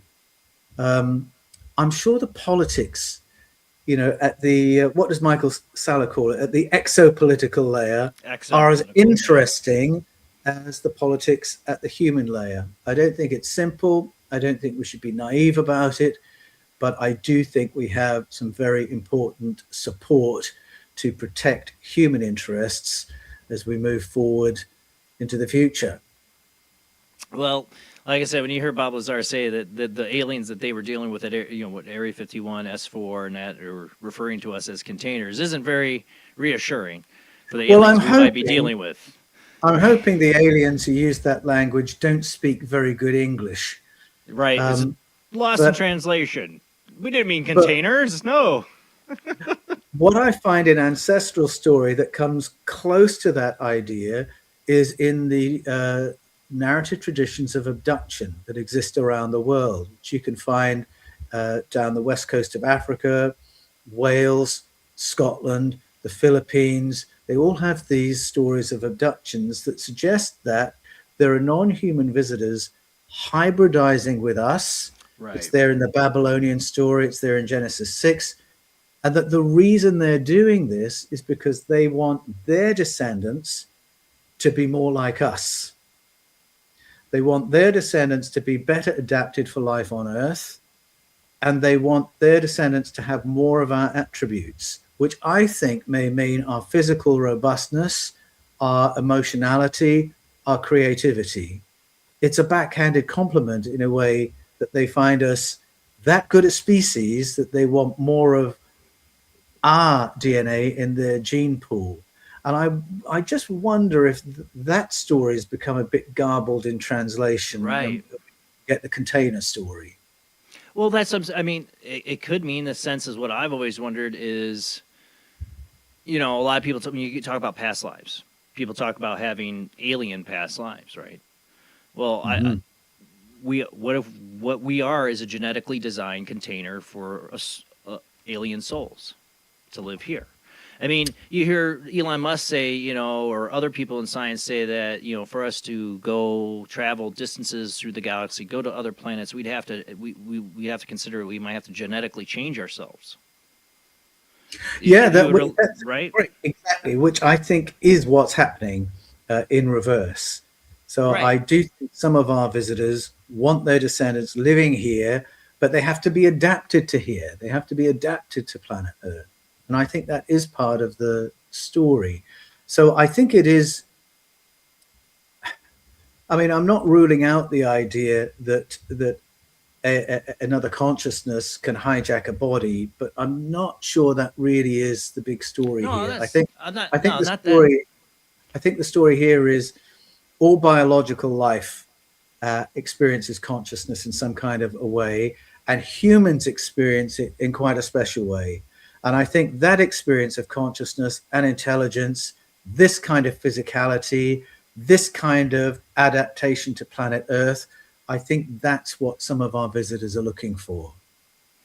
But maybe they have to, to be able to take their species' essence, soul, and mix it into our planet. They have to have bodies that have some of their DNA. Yes. Right? To energetically combine the two. I know it's deep thoughts here, No, but that's what I've always wondered. These are deep thoughts, but they're also thoughts that have been expressed in the deep past. I think there is, some real truth to that and some real merit to that. And I think we were talking earlier about, how we're wired, what we're wired for. It's, if we can just take the fear out of the equation for a moment, how interesting that there are different kinds of being living on different planets with different acuities and different abilities. And just as a culture can be enriched by being international and multicultural, what kind of galaxy might it be if we could experience that kind of commingling, that kind of cultural exchange? I mean, when you read the Book of Enoch, for instance, when the Watchers turn up, it's not just a story of abduction and hybridization, it's a rich cultural exchange. So we're learning about art, we're learning about fashion, we're learning about makeup, we're learning about foods. It's an incredibly rich cultural exchange that went on between the Watchers and our ancestors. That's a non-human culture to a human culture. To me, that gives a lens through which we can look to the future and say amazing things could happen through contact and that kind of intimate contact with cosmic cousins. Why does it all have to be, invasion of the body snatchers, Mars attacks? Right. Why it wasn't for those people thousands of years ago. No, it wasn't. It was something hopeful. And they could have wiped us out completely back then. Like they could probably completely wipe us out now, and they didn't. They helped us. They showed us. They wanted to make sure we survived. We have to have some ultimate purpose. That's exactly right. If you look at Tic Tacs, for instance, to come back to them, when we try and engage with them, they are absolutely toying with us in terms of the way they can dart about our airspace. But we're the ones trying to shoot them down, not vice versa. Yeah, you don't hear about, there are some cases where, a beam of light hit a jet or something like that, but generally most of the time it's us shooting at them, right? Yeah. What did Gersh say about the people that, or Jacob Barber? Remember, have you seen the Jacob Barber stuff? Oh, yes. Yeah, he says we're using people to telepathically communicate to bring them closer so we can shoot them down. Yes, that's what we were doing. Yes, that's right. Somebody asked me the other day, why, if these aliens are real, why don't they land on the White House lawn? Please don't, aliens. Please don't. And I say, well, remember the 1950s? It didn't go so well when Washington was buzzed that time around. 1952, yeah. Yeah, 1952. We were trying to engage with them. We were trying to shoot them down. We did regard them as a threat. If they had any sense, they wouldn't try that again. Yeah, think about, there's a possibility that we shot several or more of these things down. So they're probably like, yeah, not going to try that again. Yeah, exactly. They are probably trying to reach out to humanity, but they have to face the fact that, that we have governments and powerful people that aren't ready for that truth to come out. I think I would like to recommend people check out the Virginia story.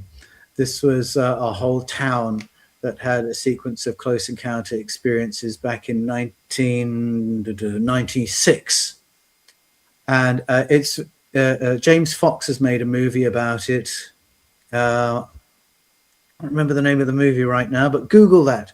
James Fox, Virginia, Brazil, 1996. Oh, yeah. I saw your article you posted about that. I was reading that. Yeah. If you can watch that, there are some really poignant sections where people talk about coming across these alien beings and how terrified they were because they had crashed in our space. We are the terrifying species in that scenario. not our visitors. And it's really moving when you get to that part of the witness testimony. Yeah, I see you had I saw you shared the Daily Mail article, the ETs With the doctor. Yeah, a 30-year mystery of aliens spotted by 3 girls, military cover-up, a doctor only now coming forward to describe the creatures brought into his hospital. Yeah, I saw you share that. I started reading that one today. That is really interesting. Is this considered the aliens? Oh, wait. Brazil's Roswell? Yes, that's right. They call it Brazil as well, because it was a whole community that had the experience. And there are witnesses today who will speak publicly about it, including the doctor. The USA was involved in retrieving artifacts from this incident, which makes it all the more interesting. But as I say, if you think we're the ones who should be frightened of the aliens, then follow up on the Virginia story and you'll see things another way. Yeah, I mean, they have good like I've always said. You have A.V. Loeb on here, and I had a lot of fun with A.V. Loeb over the last year with the Atlas. The 3-eye Atlas. Yeah, 3-eye Atlas, because I kept on saying, if they're aliens, A.V., they're going to be like, roll up the window, Russ, roll it up, drive on by, because it most likely was a comet, and it went on by. But if it was aliens, they were smart because they just drove on by. Well, I love A.V. Loeb because, I mean, he is a scientist. Mm-hmm. He is open-minded. And I think his open-mindedness really does expose quite how narrow the guardrails are for many people in public positions. It's very rare for somebody with a position like R.V. Loeb's that they will speak freely about the possibility of ET contact. And I have huge respect for him. So I was absolutely thrilled that he endorsed the Eden Enigma for me. I couldn't believe it when he wrote back with what he said. Avi Loeb is a believer. I mean, that's for sure, that there's much more to, our existence, and that there's aliens, and, he's out there. If there's anybody that is going to be the first one to stumble upon it, it's going to be him. I just was the whole 3-eye Atlas the whole time. I'm like, it's a comet. It's a comet. Yeah. That's my thought on it. It was a comet. But it is interesting. I mean, we got to be, it brings interesting attention. Lots of anomalies about it, but that's as much as we can say. It's an anomalous object.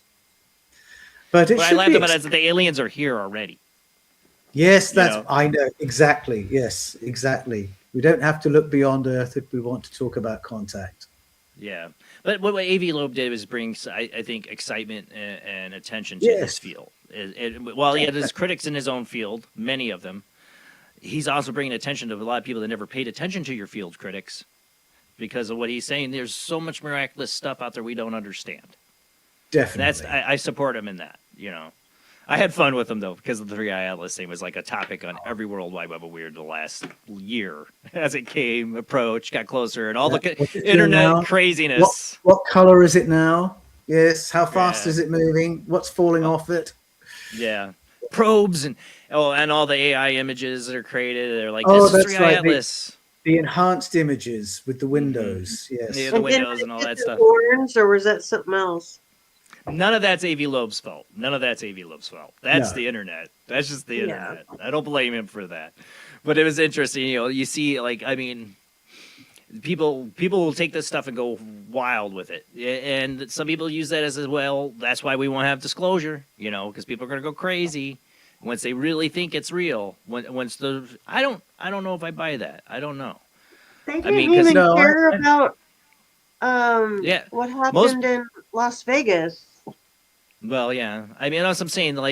I don't know. I don't think people are going to lose their minds over actual disclosure. I mean, in the most recent polling, I think about 2/3 of Americans, if they were told we're in contact, we've been in contact for 80 years, 2/3 of Americans would say, yes, I had more or less worked that out.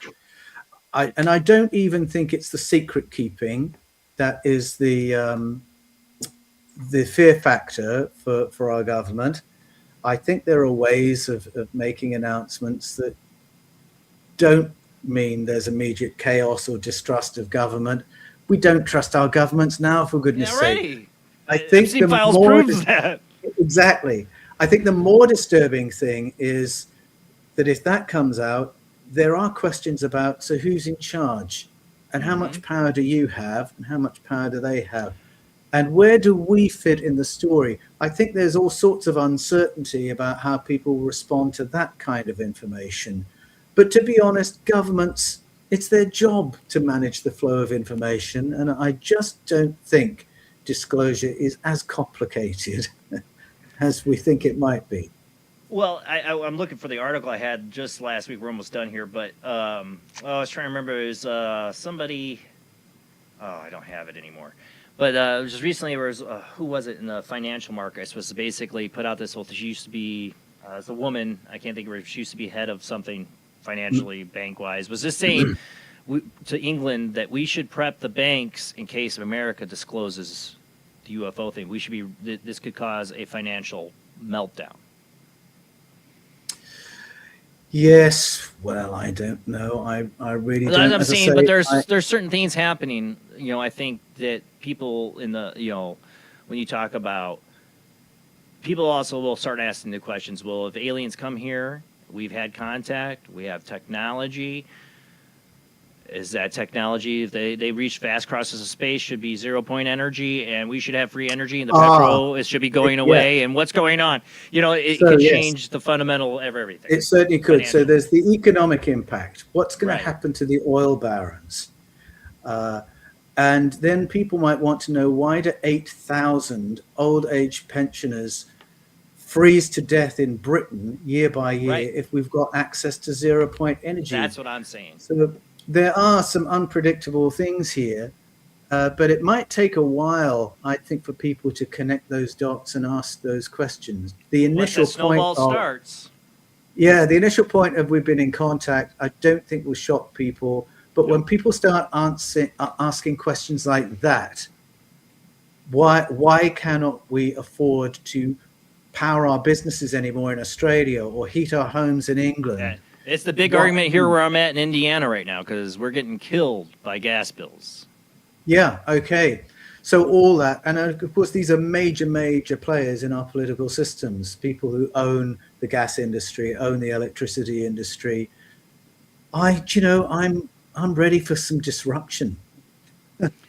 Oh yeah. Oh yeah. You give it to me with aliens or the Epstein files. That the whole system's got to collapse. It's got to collapse. I don't care. Give it to me. The aliens, the files, all of it. I don't care. Let it collapse. I agree. Well, I mean, nobody wants chaos. No, I don't. But surely, if we're in contact, if we have access to this 0-point energy technology, life can be better for everyone. And if there's accountability for that technology, I think that's our best hope of moving forward. Yeah. I always say, again, Star Trek fan, you know, I mean, they went through a World War III in the Star Trek universe and all that stuff. Yes, but to get the utopian society that they did in Star Trek, what they have is because they have teleporters, they have replicators, they have these things to give people food, energy, cold fusion. You know, technology can do great things and can change things for the better if in the right hands with the right moral, ethical leaders. Exactly. This, by the way, and I'm bringing it back to my book now, The Eden Enigma. This is exactly why the Urartian people in the Iron Age wanted the Dinja to return. They wanted more technology sharing. And I think we should have the same attitude with regard to ET contact. We want to advance technologically. And that's not just for the sake of having better toys. It's for the sake of people being able to afford to live and have a better, more prosperous experience on planet Earth. And I think we should take a leaf from our Urartian ancestors' book and say we look to the skies with that same sense of optimism and hope that more technology sharing is going to improve our lives in a way that we are more than ready for. Like I said, you got to have the right leadership for that. People that are moral and ethical. And that's where maybe things will hopefully eventually change. People stop putting up with not moral, ethical leaders. Yeah, and this technology, maybe that's what the aliens are waiting for us to get our acts together to put the right people in charge before they give us that the keys to the kingdom or whatever. Well, Paul, thank you so much for being on the show tonight, guys. Check out the Eden Enigma. Do ancient carvings in the mountains of Turkey carry memories of ET contact from the dawn of civilization? Check out Fifth Kind TV on YouTube. Paul, give out any more information here for the audience for you. Go to ancientknowledgetours.com, and then you can join me in October when I go to the Van and Bitlis province. I'll take you to all the sites that I talk about in the Eden Enigma. And if you're interested in doing deep dives into these topics, come to ancientknowledgeacademy.com, where we are running courses that will equip you to study the kinds of narratives I've talked about tonight. Thank you, Paul. Again, we got it. Next time another book comes out, let me know. I'll get you back on the show. We'll talk more about it. Oh, for sure. The next one, it's a collaboration with Marilyn. Yeah, I love your videos with him. He doesn't speak English, right? I mean, you put like a translation when he's up there. The but book will he's be in so English. Interesting. We'll do an Italian version and an English version. It's going to be fun. But I listen a lot of your the segments you have on your channel on Fifth Kind with him. He is so fascinating. I cannot wait. Then that's awesome. He's great. Well, thank you so much. Look forward to it. All right, guys, that is it of the show. Paul Anthony Wallis, you're awesome. Thank you so much. We'll do it again soon.